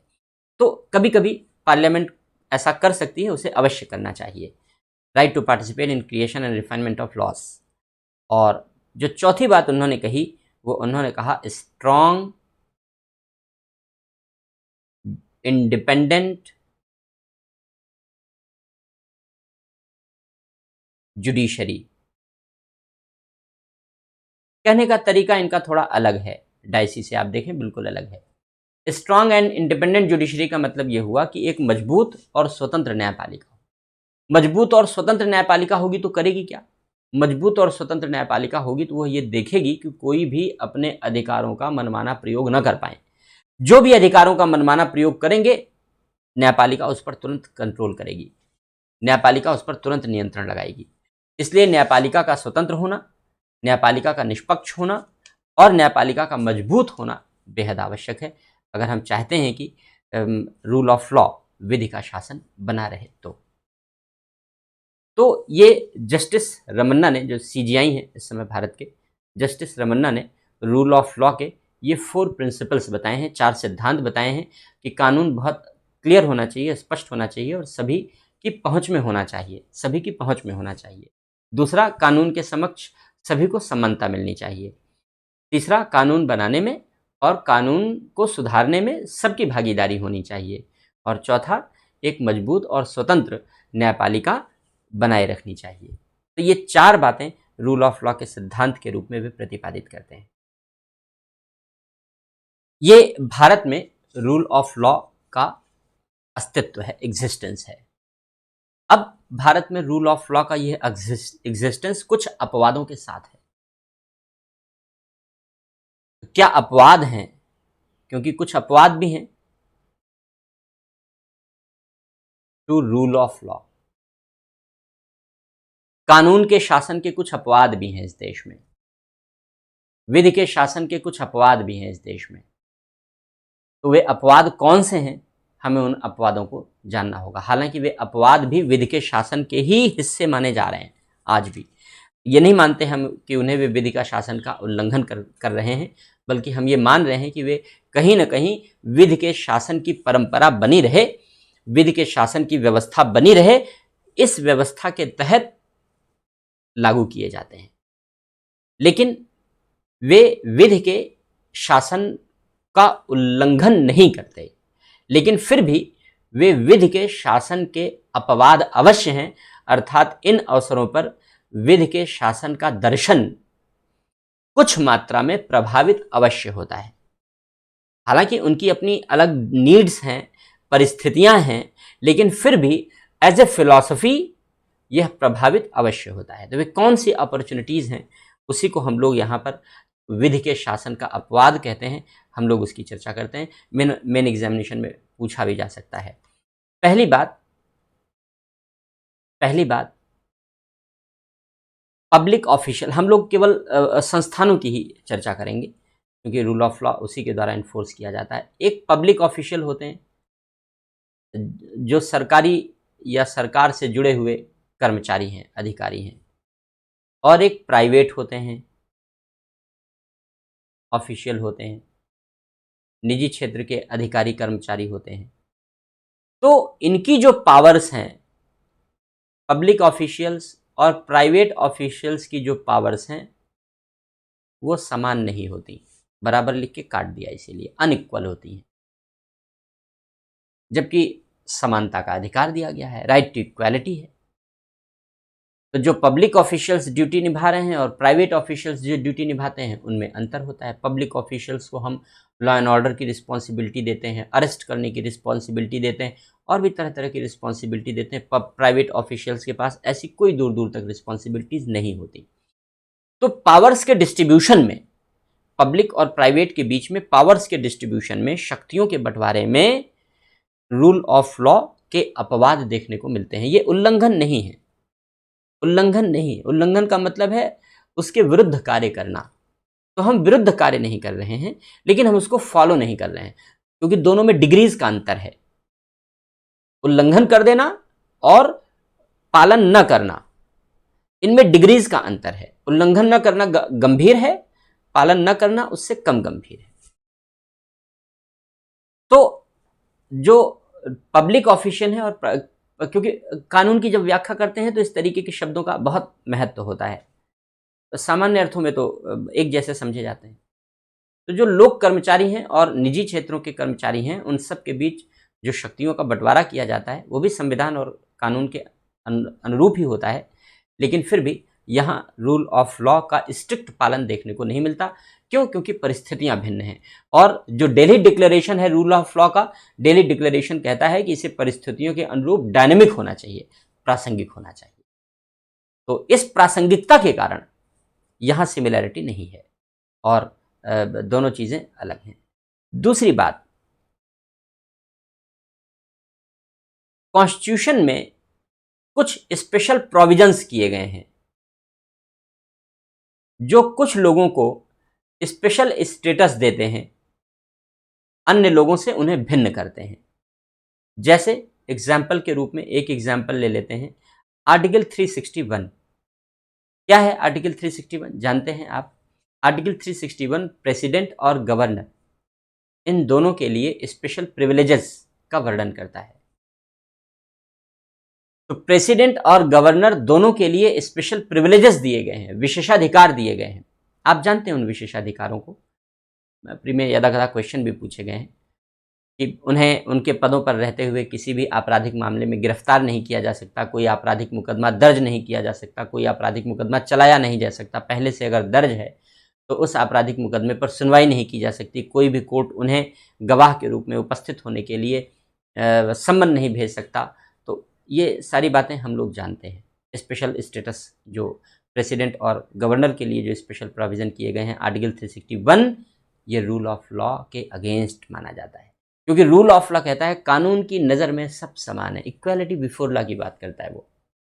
लेकिन यहाँ तो इक्वालिटी बिफोर लॉ नहीं है। क्यों? क्योंकि इन्हें हम स्पेशल स्टेटस दे रहे हैं। तो स्पेशल स्टेटस दे रहे हैं तो इसका मतलब ये हुआ कि यह रूल ऑफ लॉ के अगेंस्ट होगा। दूसरी बात। तीसरी बात, जो एग्जीक्यूटिव अथॉरिटीज हैं, उन एग्जीक्यूटिव अथॉरिटीज को वाइड डिस्क्रिशनरी पावर्स दी गई हैं। जो एग्जीक्यूटिव हैं, जो कार्यपालिका हैं, उनको, और कॉन्स्टिट्यूशन ही देता है, कॉन्स्टिट्यूशन ही देता है, क्योंकि व्यवहार में सभी तरीके की परिस्थितियों का पूर्वानुमान कर लेना और पूर्वानुमान करके उन प्रावधानों को व्यवहार में लागू कर देना संभव नहीं होता, क्योंकि भविष्य की परिस्थितियां जटिल तरीके से हो सकती हैं, भिन्न भिन्न हो सकती हैं। तो ऐसे परिवेश में एक रूम रखा गया है, एक जगह खाली है, और उसके लिए संविधान में अलग अलग शब्दों का प्रयोग कर दिया गया, जैसे as he thinks fit, as he is satisfied, ऐसे शब्दों का प्रयोग कर दिया गया। जैसे जब आर्टिकल 356 के अंतर्गत प्रेसिडेंट रूल्स इंपोज करता है, राष्ट्रपति शासन लागू करता है, तो उसमें कहा गया कि जब वह गवर्नर से रिपोर्ट उसे मिल जाए या वह अदरवाइज सेटिस्फाई हो जाए कि स्टेट में कॉन्स्टिट्यूशनल मशीनरी फेल्योर हो गई है, तो फिर वो इंपोज कर सकता है। ये बात कही गई है आर्टिकल 356 के लिए। तो वह सेटिस्फाई हो जाए।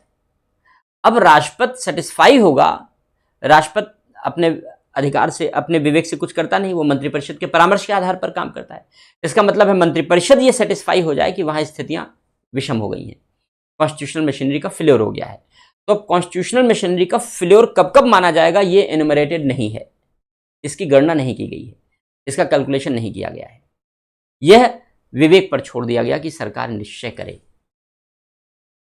न्यायिक शक्तियों का प्रयोग है आदि, ऐसे अनेक अपॉर्चुनिटीज हैं संविधान में, ऐसे अनेक अवसर हैं जहां कार्यपालिका के लिए यह वाक्यांश प्रयोग में लाया गया है कि जैसा वह उचित समझे, यदि वह संतुष्ट हो जाए, तो ऐसे शब्दों का प्रयोग उन क्षेत्रों में कार्यपालिका को व्यापक विवेकाधीन शक्तियों के प्रयोग का अवसर देता है,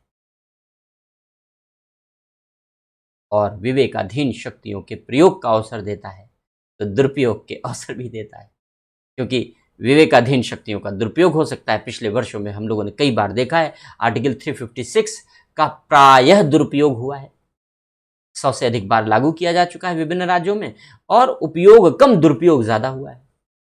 ये तो एब्यूज ऑफ पावर है, ये तो पावर का दुरुपयोग है, ये तो आर्बिट्ररी यूज ऑफ पावर है, ये तो मनमाना प्रयोग है, और ये मनमाना प्रयोग रूल ऑफ लॉ का वायलेशन है। तो डिस्क्रिशनरी पावर्स हमेशा अपवाद हो ये जरूरी नहीं है, ध्यान दीजिएगा।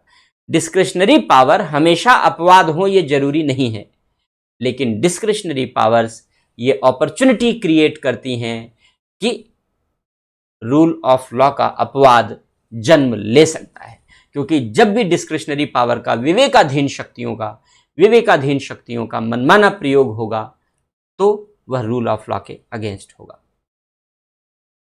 चौथी बात, अगली बात, हमारे देश में जो कानून अब बनते हैं वो डेलीगेटेड होते हैं, डेलीगेटेड लॉ के अंतर्गत बनते हैं, और उच्चतम न्यायालय ने डेलीगेटेड लॉ या डेलीगेटेड लेजिस्लेशन को कानूनी मान्यता दे दी है। मगन भाई, बसन भाई के मामले में, और भी दिल्ली लॉज एक्ट, इनरी दिल्ली लॉज एक्ट, ऐसे अनेक मामले हैं। अब उन मामलों में गहराई में नहीं जा रहे हैं। उन मामलों में उच्चतम न्यायालय ने प्रत्यायोजित विधान, डेलीगेटेड लेजिस्लेशन को कानूनी मान्यता दे दी है, कानूनी मान्यता दे दी है। यह प्रत्यायोजित विधान एडमिनिस्ट्रेटिव लॉ का पार्ट है, प्रशासनिक कानून का पार्ट है, और डायसी कहते हैं, एवी डायसी कहते हैं कि विधि का शासन प्रशासनिक कानून के विपरीत होता है। विधि का शासन प्रशासनिक कानून के विपरीत होता है। इसको समझते हैं और हमने जो बात कही। प्रत्यायोजित विधायन का मतलब होता है कानून बनाने का अधिकार सौंपना। तो संसद एक स्केलेटन लॉ बना देती है, कानून के मोटे मोटे प्रावधान कर देती है, कानून के अंतर्गत नियम बनाने होते हैं, उन्हीं नियमों के अनुसार कानून को लागू करना होता है। इन सारी बातों की व्याख्या करने की जिम्मेदारी संसद कार्यपालिका पर छोड़ देती है। इसलिए जो काम संसद को करना चाहिए अब वो काम कार्यपालिका कर रही है, और इस प्रकार कानून बनाने में कार्यपालिका भागीदार हो जाती है। कार्यपालिका ही नियम बना रही है, कार्यपालिका ही कानून की व्याख्या कर रही है, जबकि ये सारी जिम्मेदारियां मूलतः पार्लियामेंट की होनी चाहिए। लेकिन चूंकि पार्लियामेंट की अपनी लिमिटेशंस हैं, समय का अभाव है, इसलिए पार्लियामेंट अपना यह काम कार्यपालिका को सौंप देती है। इसको डेलीगेशन कहते हैं, सौंपना कहते हैं। और चूंकि ये सौंपने के जरिए कानून बन रहा है, इसलिए इसको डेलीगेटेड लेजिस्लेशन कहते हैं, प्रत्यायोजित विधायन कहते हैं। तो चूंकि परिस्थितियां बदली हैं, विषय अधिक डायनेमिक हो गए हैं, ज़्यादा जटिल हो गए हैं, तुरंत कानूनी महत्व के निर्णय लेना होता है, तुरंत कानूनी महत्व के नियम बनाने होते हैं, तुरंत कानूनी महत्व के प्रावधान बनाने होते हैं। तो ऐसे प्रावधानों की रचना करने के लिए संसद ने ये शक्तियां कार्यपालिका को सौंपी हैं। केवल भारत में ही नहीं, सभी देशों में ये प्रचलन में है, सभी देशों में ये प्रचलन में है। लेकिन डायसी कहते हैं कि इसका अर्थ ये हुआ कि अब कार्यपालिका कानून बना रही है, जबकि कार्यपालिका का कानून बनाना काम नहीं है, और कार्यपालिका जो कानून बनाती है वो एडमिनिस्ट्रेटिव लॉ का पार्ट हो जाता है, वो प्रशासनिक कानून का पार्ट हो जाता है, संवैधानिक कानून का पार्ट नहीं। डायसी दो तरीके के कानून की बात करते हैं, एक संवैधानिक कानून कॉन्स्टिट्यूशनल लॉ, और उसके अपोजिट दूसरा प्रशासनिक कानून एडमिनिस्ट्रेटिव लॉ। वे संवैधानिक कानून पर बल देते हैं और वे कहते हैं कि प्रशासनिक कानून संवैधानिक कानून के विरुद्ध है, जबकि फ्रांस में प्रशासनिक कानून का ही प्रचलन है और वहां पर दो कानून और दो न्यायपालिका समानांतर रूप से सर्वोच्च है। फ्रांस में संवैधानिक कानून और प्रशासनिक कानून की मान्यता बराबर बराबर है, दोनों समान है। इसीलिए दो तरीके की न्यायपालिका है, एक सामान्य न्यायपालिका है जिसमें सिविल मुकदमे, आपराधिक मुकदमे सुने जाते हैं, और दूसरी न्यायपालिका जिसे प्रशासनिक अदालतें कहते हैं, प्रशासनिक न्यायालय कहते हैं फ्रांस में। उन प्रशासनिक अदालतों में प्रशासनिक अधिकारियों के मुकदमे सुने जाते हैं, प्रशासनिक अधिकारियों के स्वयं के मुकदमे और प्रशासनिक अधिकारियों के विरुद्ध लोगों के मुकदमे, ये प्रशासनिक अदालतों में सुने जाते हैं। निचले स्तर से लेकर के, जिलों से लेकर के और शीर्ष स्तर तक वहाँ प्रशासनिक अदालतों का वैसा ही क्रम है जैसे हमारे देश में निचली अदालत, हाई कोर्ट और सुप्रीम कोर्ट का पदानुक्रम है। वैसा ही फ्रांस में प्रशासनिक अदालतों का पदानुक्रम बनाया गया है। तो फ्रांस में दो तरीके के कानूनों को सर्वोच्चता दी गई है, संवैधानिक कानून और प्रशासनिक कानून, दोनों बराबर दर्जे के हैं, दोनों में कोई कम और ज़्यादा बड़ा नहीं। डायसी कहते हैं ये तो अगेंस्ट है रूल ऑफ लॉ के। रूल ऑफ लॉ का मतलब है एक कानून का शासन, और कानून कौन सा? संविधान का शासन। तो संविधान सर्वोच्च है, प्रशासनिक कानून नहीं। तो इस तरीके से प्रशासनिक कानून का कॉन्सेप्ट उपजा है फ्रांस से और बड़ी सफलतापूर्वक वहां अप्लाई होता है। हालांकि डायसी प्रशासनिक कानून का विरोध करते हैं, हालांकि अपने अंतिम दिनों में वो प्रशासनिक कानून को याद भी करते हैं और वो मानते हैं कि ब्रिटेन में भी प्रशासनिक कानून के बिना शासन नहीं चलाया जा सकता। तो वो लेटर ऑन डेवलपमेंट हुआ उनके विचारों में। लेकिन फिलहाल जहां वो कॉन्सेप्ट देते हैं विधि के शासन की, उस कॉन्सेप्ट में वो कहते हैं कि विधि का शासन प्रशासनिक कानून का विरोधी है। और भारत में प्रत्यायोजित विधायन तेजी से बढ़ रहा है, सभी देशों में बढ़ रहा है, तो भारत में प्रत्यायोजित विधायन तेजी से बढ़ रहा है और यह प्रत्यायोजित विधायन एडमिनिस्ट्रेटिव लॉ का विरोधी माना जाता है, प्रशासनिक कानून का विरोधी माना जाता है। इसलिए प्रत्यायोजित विधायन का बढ़ता हुआ प्रयोग विधि के शासन के विपरीत माना जाता है। तो प्रत्यायोजित विधायन, डेलीगेटेड लेजिस्लेशन, ये विधि के शासन के अपवादों में काउंट हो जाता है, अपवादों में गिना जाता है। और अगला जो एक्सेप्शन है रूल ऑफ लॉ का, वो है स्पेशल रूल्स बनाए जाते हैं, special rules for some members of society, some members of society. बहुत सारे सोसाइटी के ऐसे मेंबर्स हैं जिनके लिए अलग अलग कानून बनाने की परंपरा है, अलग अलग नियम बनाने की परंपरा है। क्योंकि रूल ऑफ लॉ तो कहता है सबके लिए एक जैसा कानून, क्योंकि कानून की नज़र में सब समान है, कानून की नज़र में सब समान है तो कानून सबके लिए एक जैसा होना चाहिए। लेकिन ऐसा सदैव प्रचलन में नहीं रहता, इसमें भेद भी पाया जाता है, इसमें अंतर भी पाया जाता है। और इसलिए जब अलग अलग लोगों के लिए अलग अलग तरीके के कानून बनने लगते हैं तो ये रूल ऑफ लॉ का वायलेशन हो जाता है। बहुत सारे हैं। जैसे उदाहरण के लिए हमारे देश में प्राइवेट विधियां प्रचलन में हैं, निजी कानून प्रचलन में है। प्राइवेट विधियों का मतलब है हिंदू के लिए अलग कानून, मुस्लिम के लिए अलग कानून, क्रिश्चियन के लिए अलग कानून। तो धर्म के आधार पर अलग अलग कानून है। धर्म के आधार पर बनाए गए ये अलग अलग कानून रूल ऑफ लॉ को वायलेट करते हैं। ये विधि के शासन का उल्लंघन करते हैं, क्योंकि समाज में हर व्यक्ति तो एक है। व्यक्ति को धर्म और जाति के आधार पर बांटा नहीं जा सकता। ये क्लासिफिकेशन हमारा है, हमने किया है। और अगर ये क्लासिफिकेशन हमारा है तो समाज में इस प्रकार का क्लासिफिकेशन वैध नहीं है और इस प्रकार के क्लासिफिकेशन को मान्यता नहीं दी जाती, इस प्रकार के वर्गीकरण को मान्यता नहीं दी जाती। तो अगर इस प्रकार के निजी कानून हैं और हैं समाज में अलग अलग निजी कानून हैं, तो ये कानून रूल ऑफ लॉ का वायलेट करते हैं, इनका अपवाद है। इतना ही नहीं, एक दूसरा तरीका अगर हम पब्लिक ऑफिशियल्स पर अप्लाई करें तो अगर हम पब्लिक ऑफिशियल्स के लिए अप्लाई करें तो डॉक्टर्स के लिए अलग रूल्स हैं, इंजीनियर्स के लिए अलग रूल्स हैं, जो मिलिट्री के पर्सन्स हैं, आर्म्ड पर्सनल हैं, उनके लिए अलग रूल्स हैं, जो लॉयर्स हैं, लॉयर्स के लिए अलग रूल्स हैं, अलग रूल्स हैं। सबके लिए एक जैसे रूल्स नहीं हैं। डॉक्टर्स अलग रूल से गवर्न होता है, इंजीनियर अलग रूल से गवर्न होता है, मिलिट्री पर्सनल अलग रूल से गवर्न होते हैं, लॉयर अलग रूल से गवर्न होता है। सबके अलग अलग लॉज हैं, सबके अलग अलग रूल्स हैं। जबकि हमने पढ़ा कि रूल ऑफ लॉ कहता है कि भाई कानून की नज़र में सब बराबर हैं, इसका मतलब सब एक कानून से शासित होने चाहिए। लेकिन नहीं हो सकते। क्यों? क्योंकि सबके प्रैक्टिसेस अलग हैं, सबके व्यवहार अलग हैं, सबके प्रोफेशन अलग हैं। तो प्रोफेशनली दे आर डिफरेंट, इसलिए they are govern with different rules and laws. तो अलग अलग प्रोफेशन हैं, ये अलग अलग प्रोफेशन होने के नाते, अलग अलग व्यवसाय होने के नाते उनके जो गवर्निंग रूल्स हैं, उनके जो गवर्निंग लॉज हैं, वो डिफरेंट हैं। लेकिन अगर डिफरेंट हैं तो ये रूल ऑफ लॉ का एक्सेप्शन है। अगर डिफरेंट हैं तो ये रूल ऑफ लॉ का एक्सेप्शन है। तो भारत में रूल ऑफ लॉ है, बहुत प्रभावी तरीके से लागू है, लेकिन रूल ऑफ लॉ के कुछ अपवाद भी हैं और इन अपवादों के साथ भारत में रूल ऑफ लॉ प्रचलन में है, लागू है। ये रूल ऑफ लॉ के अपवाद हैं भारत में। तो अगर आता है लिखने के लिए एग्जाम में कि रूल ऑफ लॉ के एक्सेप्शन क्या हैं, तो हम इन एक्सेप्शंस को लिख सकते हैं। अब चैलेंजेस क्या हैं रूल ऑफ लॉ को लागू करने के लिए भारत में? क्या चुनौतियां हैं जो रूल ऑफ लॉ के सामने उत्पन्न हुई हैं? वैसे तो ये भले ही ये सारे अपवाद हैं, रूल ऑफ लॉ के एक्सेप्शन हैं, हम लोगों ने पढ़े, लेकिन अगर दिल्ली डिक्लेरेशन को हम लोग ध्यान में रखें, जो डिक्लेरेशन, इसलिए हमने दिल्ली डिक्लेरेशन को पढ़ा, दिल्ली डिक्लेरेशन को पढ़ा कि अगर इंटरव्यू में आपसे पूछ लें कि भाई ऐसा है और ये तो रूल ऑफ लॉ का एक्सेप्शन है, तो आप तुरंत दिल्ली डिक्लेरेशन का छौंका लगाइए, आप तुरंत दिल्ली डिक्लेरेशन के बारे में बताइए कि सर है।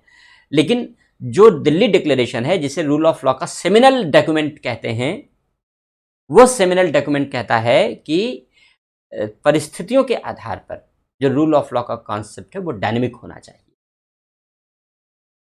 और हर दशा में एक ही पर्पस है उसका कि सिविल और पॉलिटिकल राइट्स प्रोटेक्टेड होने चाहिए।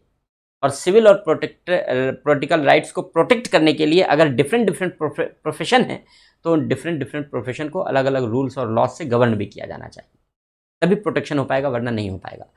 तो दिल्ली डिक्लेरेशन कहता है कि रूल ऑफ लॉ स्टैटिक नहीं है, स्थैतिक नहीं है, स्थिर नहीं है, ये डायनेमिक कॉन्सेप्ट है, इसलिए परिस्थितियों के आधार पर इसे बनाया जाना चाहिए, क्रिएटिव होना चाहिए।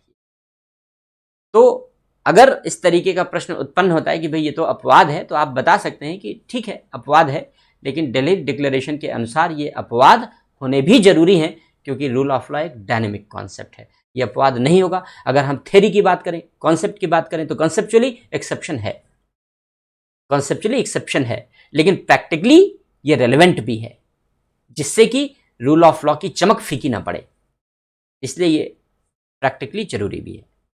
ठीक है, इस तरीके से आंसर आपको देना होगा, इसलिए हमने दिल्ली डिक्लेरेशन को वहां पर आपको जानबूझकर बताया। ज़्यादातर आप पढ़ेंगे, किताबों में आप पढ़ेंगे तो नहीं मिलेगा। आप मोटी मोटी किताबें आप रूल ऑफ लॉ की पढ़ लीजिए तो दिल्ली डिक्लेरेशन के बारे में जल्दी जानकारी नहीं मिलेगी। तो इसलिए हमने बताया जिससे आप इस बात को सेटिस्फाई कर सकें कि दिल्ली डिक्लेरेशन ये कहता है कि इसको डायनेमिक तरीके से होना चाहिए। फिलहाल आते हैं चैलेंजेस पर। अगर आता है क्या चैलेंजेस हैं यहाँ पर, तो आप लिखेंगे कि कुछ ऐसे अवसर हैं, कुछ अवसर रहे हैं जिन अवसरों पर कार्यपालिका में शक्तियों का दुरुपयोग किया गया है, एब्यूज ऑफ पावर हुई है। शक्तियों का दुरुपयोग, एब्यूज मतलब दुरुपयोग, शक्तियों का दुरुपयोग किया गया है समय समय पर। जैसे एग्जाम्पल के रूप में हमने आपको बताए, जैसे आर्टिकल 356 का दुरुपयोग किया गया, जो पार्डन पावर है, पावर ऑफ पार्डन है गवर्नर की, उसका दुरुपयोग किया गया है। तो ऑर्डिनेंस है ना, ऑर्डिनेंस है, पावर टू इशू ऑर्डिनेंस है। ये सब ऐसी पावर्स हैं जिनके एब्यूज के, जिनके दुरुपयोग के अनेकानेक मामले संविधान लागू होने के बाद प्रचलन में रहे हैं। जब हम लोग पॉलिटी पढ़ते हैं तो वहाँ इन सब की अलग अलग व्याख्या करते हैं और उनकी चर्चा करते हैं, केसेस भी पढ़ते हैं। फिलहाल उन केसेस की तरफ हम लोग नहीं जा रहे हैं। तो हमारे देश में कार्यपालिका के द्वारा शक्तियों के दुरुपयोग के अनेकानेक अवसर उत्पन्न होते रहे हैं, चाहे वो आर्टिकल 356 को लेकर हो, राष्ट्रपति शासन को लेकर हो, चाहे वह राष्ट्रपति या राज्यपाल की क्षमादान की शक्ति हो, चाहे वह राष्ट्रपति और राज्यपाल के द्वारा अध्यादेश जारी करने की शक्ति रही हो।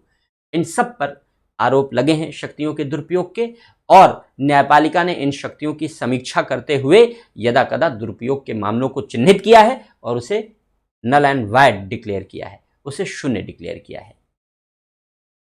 तो इसीलिए जस्टिस रमन्ना कहते हैं स्ट्रांग और इंडिपेंडेंट जुडिशरी। क्यों? क्योंकि स्ट्रांग और इंडिपेंडेंट जुडिशरी होगी तो शक्तियों के दुरुपयोग के अवसर को रोका जा सकेगा और रूल ऑफ लॉ को मेंटेन किया जा सकेगा, रूल ऑफ लॉ को मेंटेन किया जा सकेगा। तो ये एक चैलेंज रहा है हमारे देश में कि शक्तियों के दुरुपयोग के अवसर समय समय पर उत्पन्न होते रहे हैं। सरकारों के द्वारा भी, कभी कभी संसद के द्वारा भी कानूनों में कुछ गलत प्रावधान कर दिए जाते हैं, फिर न्यायपालिका समीक्षा करती है, और कभी कभी न्यायालय के निर्णयों के द्वारा भी। हाईकोर्ट कभी कभी ऐसे डिसीजन दे देता है, लोअर कोर्ट्स कभी कभी ऐसा डिसीजन दे देती हैं जिसमें रूल ऑफ लॉ का तत्व मिसिंग होता है। हालांकि जब वो अपील में जाते हैं तो अपील में वो अपने आप को स्टैंड नहीं कर पाते क्योंकि वहाँ पर वो तत्व मिसिंग होता है। लेकिन फिलहाल ऐसे एग्जाम्पल भी विगत वर्षों में उत्पन्न हुए हैं। तो सभी अथॉरिटीज़ ने पावर का मिसयूज करने की कोशिश की है। लेकिन ये अच्छी बात है कि रूल ऑफ लॉ को कॉन्स्टिट्यूशनल मोरालिटी के तहत मेंटेन किया गया है, कॉन्स्टिट्यूशनलिज्म के तहत मेंटेन किया गया है, बनाए रखा गया है, और हमारे संविधान की भावना विधि के शासन के दर्शन के आधार पर संचालित होती रही। अगर हम स्ट्रेंथन करना चाहें, मजबूत बनाना चाहें कि भारत में रूल ऑफ लॉ को कैसे मजबूत बनाए रखा जाए, क्या सजेशन होना चाहिए, क्या सुधार होना चाहिए, क्या करना चाहिए हमें जिससे कि हम भारत में रूल ऑफ लॉ को ज़्यादा मजबूत बनाए रख सकें, ज़्यादा प्रभावी बनाए रख सकें। तो सबसे पहली बात यह है कि हमें रूल ऑफ लॉ के रेस्पेक्ट को बढ़ाना चाहिए बाय सिटीजन। जितने भी नागरिक हैं उन्हें कानून को अपने हाथ में नहीं लेना चाहिए, उन्हें कानून का उल्लंघन नहीं करना चाहिए, उन्हें कानून का दुरुपयोग नहीं करना चाहिए, अर्थात उन्हें कानून का सम्मान करना चाहिए और कानून का पालन करना चाहिए। तो पहली बात तो यह है कि हम लॉ अबाइडिंग पीपुल तैयार करें, हम कानून का सम्मान करने वाले और पालन करने वाले लोग तैयार करें। कैसे होगा? एजुकेशन सिस्टम को सुधारना होगा। इस देश के एजुकेशन सिस्टम को सुधारें।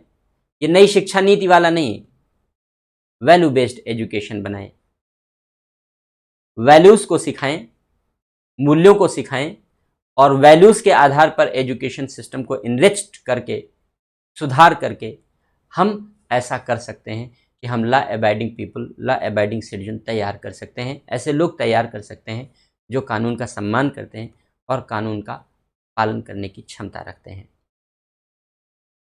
तीसरी बात, जो सिटीजन हैं, लोग ही प्रमोट करेंगे कि rule of law daily life में फॉलो हो, डेली लाइफ में फॉलो हो। हम कोई भी ऐसा कार्य न करें जो कानून के उल्लंघन में हो, हम कोई भी ऐसा कार्य न करें जो संविधान के उल्लंघन में हो, हम कोई भी ऐसा कार्य न करें जिससे दूसरों के अधिकार छीनते हों, हम कोई ऐसा कार्य न करें जिससे दूसरों के साथ अन्याय होता हो, शोषण होता हो, भेदभाव होता हो। तो एक डेली लाइफ में, जो हमारी डेली लाइफ है, रूल ऑफ लॉ एक फिलॉसफी के रूप में हमारी डेली लाइफ का पार्ट होना चाहिए, डेली लाइफ का पार्ट होना चाहिए, रोज के जीवन का हिस्सा होना चाहिए। और हमें समता और न्याय, जो हमारे प्रियम्बल में इंश्राइंड हैं, समता और न्याय, इन दोनों आदर्शों को प्रोत्साहित करते हुए समाज को आगे ले जाने पर बल देना चाहिए। तो जब हम इस तरीके से अपने योगदान को समाज में निभाएंगे, तभी रूल ऑफ लॉ लागू होगा। हम ये नहीं कह सकते कि सरकार को करना चाहिए, न्यायपालिका को करना चाहिए। हमें यह कहना पड़ेगा कि हमें करना चाहिए, क्योंकि हम ही में से कुछ लोग न्यायपालिका में जाएंगे, हम ही में से कुछ लोग कार्यपालिका में जाएंगे, कुछ लोग विधायिका में जाएंगे, और हम ही लोग उन्हें चुनेंगे। तो ऐसी दशा में सुधार हमको लाना होगा। तो अगर हम रूल ऑफ लॉ को एक्सप्लोर करना चाहते हैं, रूल ऑफ लॉ को और अच्छे तरीके से उसका विस्तार करना चाहते हैं, तो हमें उसे प्रत्येक व्यक्ति के जीवन का हिस्सा बना देना होगा। और रूल ऑफ लॉ का प्रत्येक व्यक्ति के जीवन का हिस्सा बने, इसका मतलब है आप मनमाने तरीके से काम न करें, आप किसी के साथ अन्याय न करें, आप किसी के साथ भेदभाव न करें, आप किसी का शोषण न करें। और जब इस तरीके के भाव समाज में विकसित होंगे, तो रूल ऑफ लॉ हमारे जीवन का एक अंग बन जाएगा, हमारे लाइफ की फिलॉसफी हो जाएगी। अभी ये कॉन्स्टिट्यूशन की फिलॉसफी है, रूल ऑफ लॉ अभी कॉन्स्टिट्यूशन की फिलॉसफी है, तब रूल ऑफ लॉ हमारे लाइफ की फिलॉसफी हो जाएगी। और इस तरीके से रूल ऑफ लॉ स्ट्रेंथन होगा, शक्तिशाली होगा पूरे देश की सभी संस्थाओं में, क्योंकि वह सामाजिक संस्थाओं में मजबूत हो चुका है।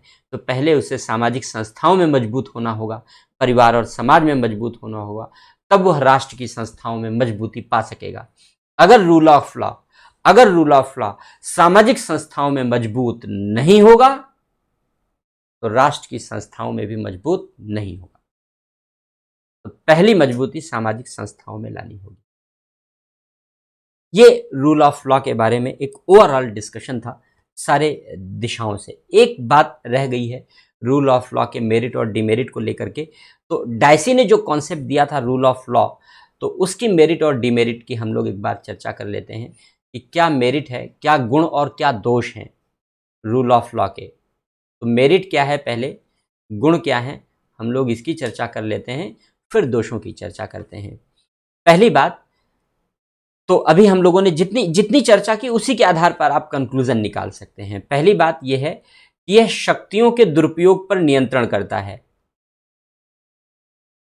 शक्तियों के दुरुपयोग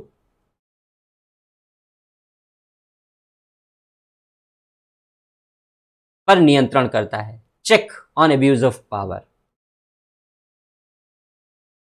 अगर रूल ऑफ लॉ न हो तो शक्तियों के दुरुपयोग पर नियंत्रण करना बेहद कठिन होगा। इसलिए रूल ऑफ लॉ का पहला बेनिफिट यह है कि यह शक्तियों के दुरुपयोग पर नियंत्रण करने के काम आता है। दूसरी बात, विभिन्न शक्तियां हैं, संविधान के अधीन, कानून के अधीन बहुत सारे पद और पदाधिकारी काम करते हैं। जो पद और पदाधिकारी काम करते हैं वो अलग अलग शक्तियों का प्रयोग करते हैं, अलग अलग अधिकारों का प्रयोग करते हैं। अगर रूल ऑफ लॉ नहीं होगा तो वे अनलिमिटेड पावर एंजॉय करने लगेंगे, और अनलिमिटेड पावर एंजॉय करेंगे तो वह दूसरों के अधिकारों का हनन करेगा, निश्चित रूप से करेगा। इसलिए वह अनलिमिटेड पावर को लिमिटेड पावर बना देता है। रूल ऑफ लॉ शक्तियों के सीमित प्रयोग को बढ़ाता है, रूल ऑफ लॉ शक्तियों के सीमित प्रयोग को बढ़ाता है। शक्तियों का सीमित प्रयोग बढ़ा देता है तो असीमित प्रयोग खत्म हो जाता है, तो मनमानेपन की संभावना भी खत्म हो जाती है। जितने भी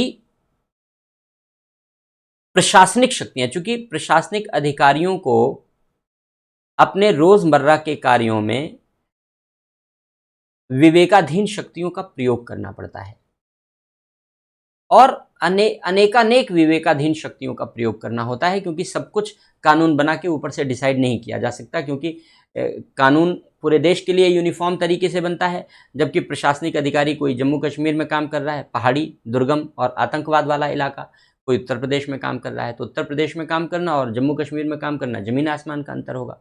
तो अब ऐसे परिवेश में वहां पर काम कैसे करना है, कानून कैसे लागू करना है, ये विवेक प्रशासनिक अधिकारियों पर छोड़ दिया जाता है।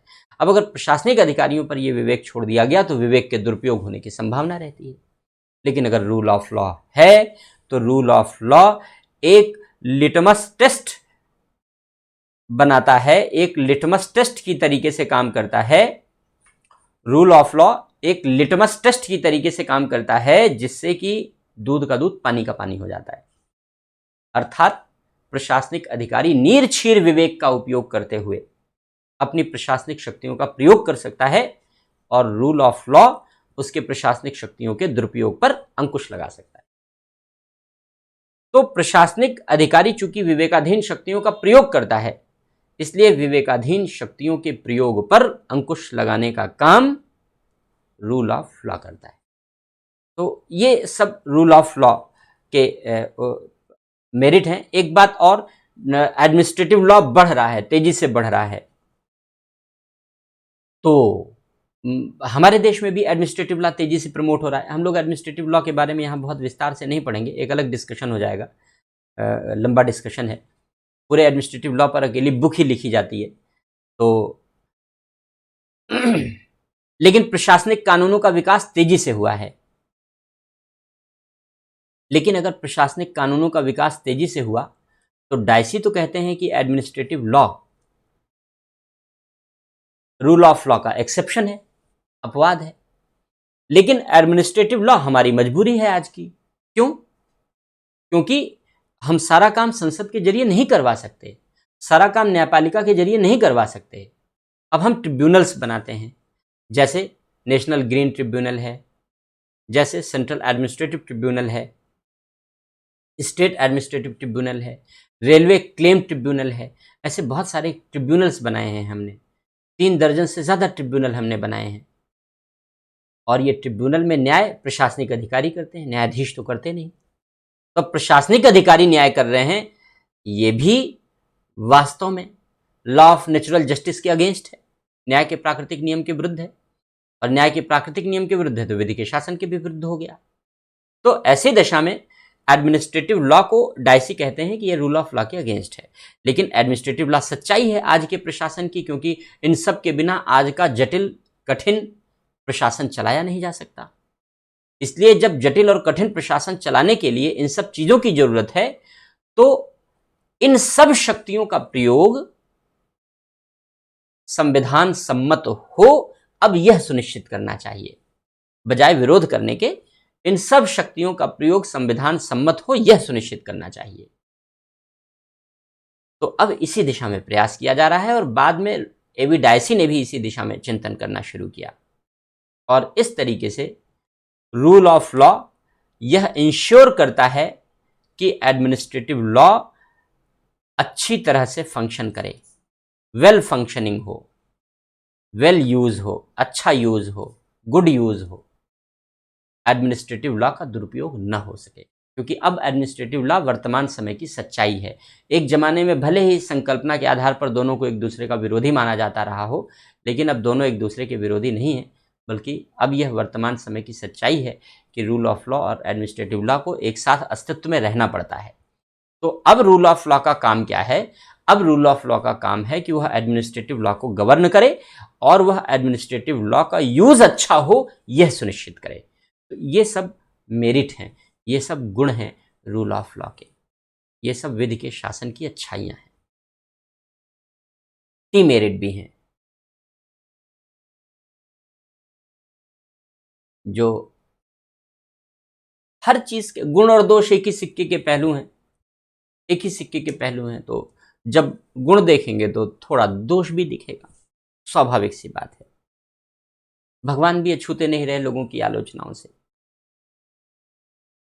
तो डायसी ने जो कॉन्सेप्ट दिया रूल ऑफ लॉ का, उसमें यह कहा गया कि जो डिस्क्रिशनरी पावर है यानी विवेक है और मनमानापन है, इन दोनों के बीच अंतर क्या है यह स्पष्ट नहीं किया गया।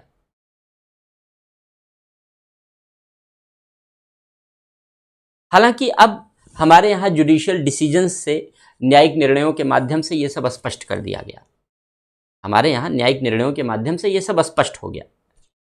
लेकिन कॉन्सेप्ट के तौर पर जब हम डायसी की बात करते हैं, क्योंकि डायसी ने कॉन्सेप्ट दिया, तो जब डायसी ने कॉन्सेप्ट दिया तो डायसी ने कहा कि यह मनमानेपन पर रोक लगाता है, लेकिन क्या विवेक पर रोक लगाएगा? विवेक कब मनमानापन बन जाएगा यह कब माना जाएगा? और विवेक कब मनमानापन बनेगा, रूल ऑफ लॉ कब अप्लाई होगा यह कब माना जाएगा? ये बहुत सारे ऐसे प्रश्न थे विवेक और मनमानेपन के बीच।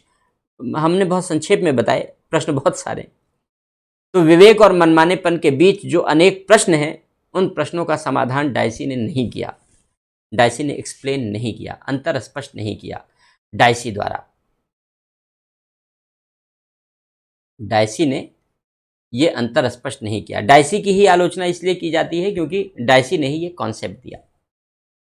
दूसरी बात, ये एडमिनिस्ट्रेटिव लॉ का विरोधी administrative law,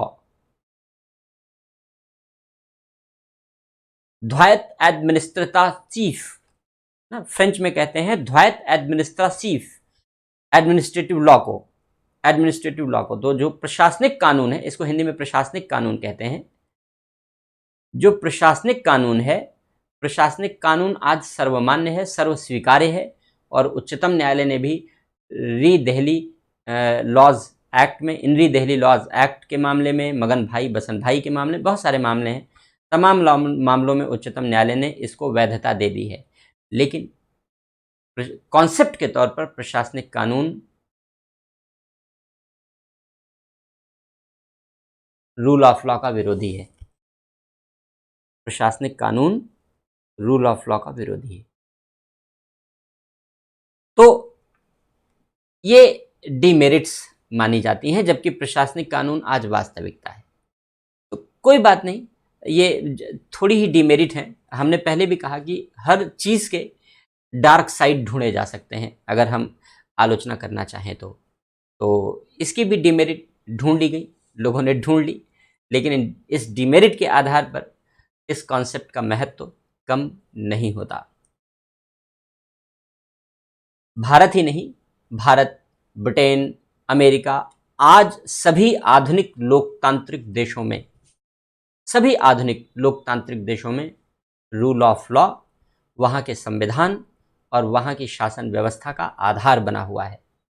rule of law वहाँ के संविधान और शासन व्यवस्था की नींव बना हुआ है। उस देश की शासन व्यवस्था, उस देश का संविधान रूल ऑफ लॉ के दर्शन के आधार पर ही चलाया जाता है। और इस अर्थ में रूल ऑफ लॉ महत्वपूर्ण था, रूल ऑफ लॉ महत्वपूर्ण है और रूल ऑफ लॉ महत्वपूर्ण रहेगा। इसकी चमक कभी फीकी पड़ने वाली नहीं है। तो ये रूल ऑफ लॉ के विषय में संपूर्ण चर्चा थी। उम्मीद है समझ में आया होगा। क्वेश्चन खूब आते हैं इससे, एग्जाम में प्री और मेन दोनों में आते हैं, तो समझ लीजिएगा। क्वेश्चन भी आप लोगों ने खूब पूछे हैं। तो अब आज के इस चर्चा को, जो हमारा डिस्कशन था, इस डिस्कशन को हम लोग यहीं पर रोकेंगे। लेकिन आपने कुछ क्वेश्चंस पूछे हैं, तो उन क्वेश्चंस को ले लेते हैं और आपके क्वेश्चन का आंसर दे देते हैं हम।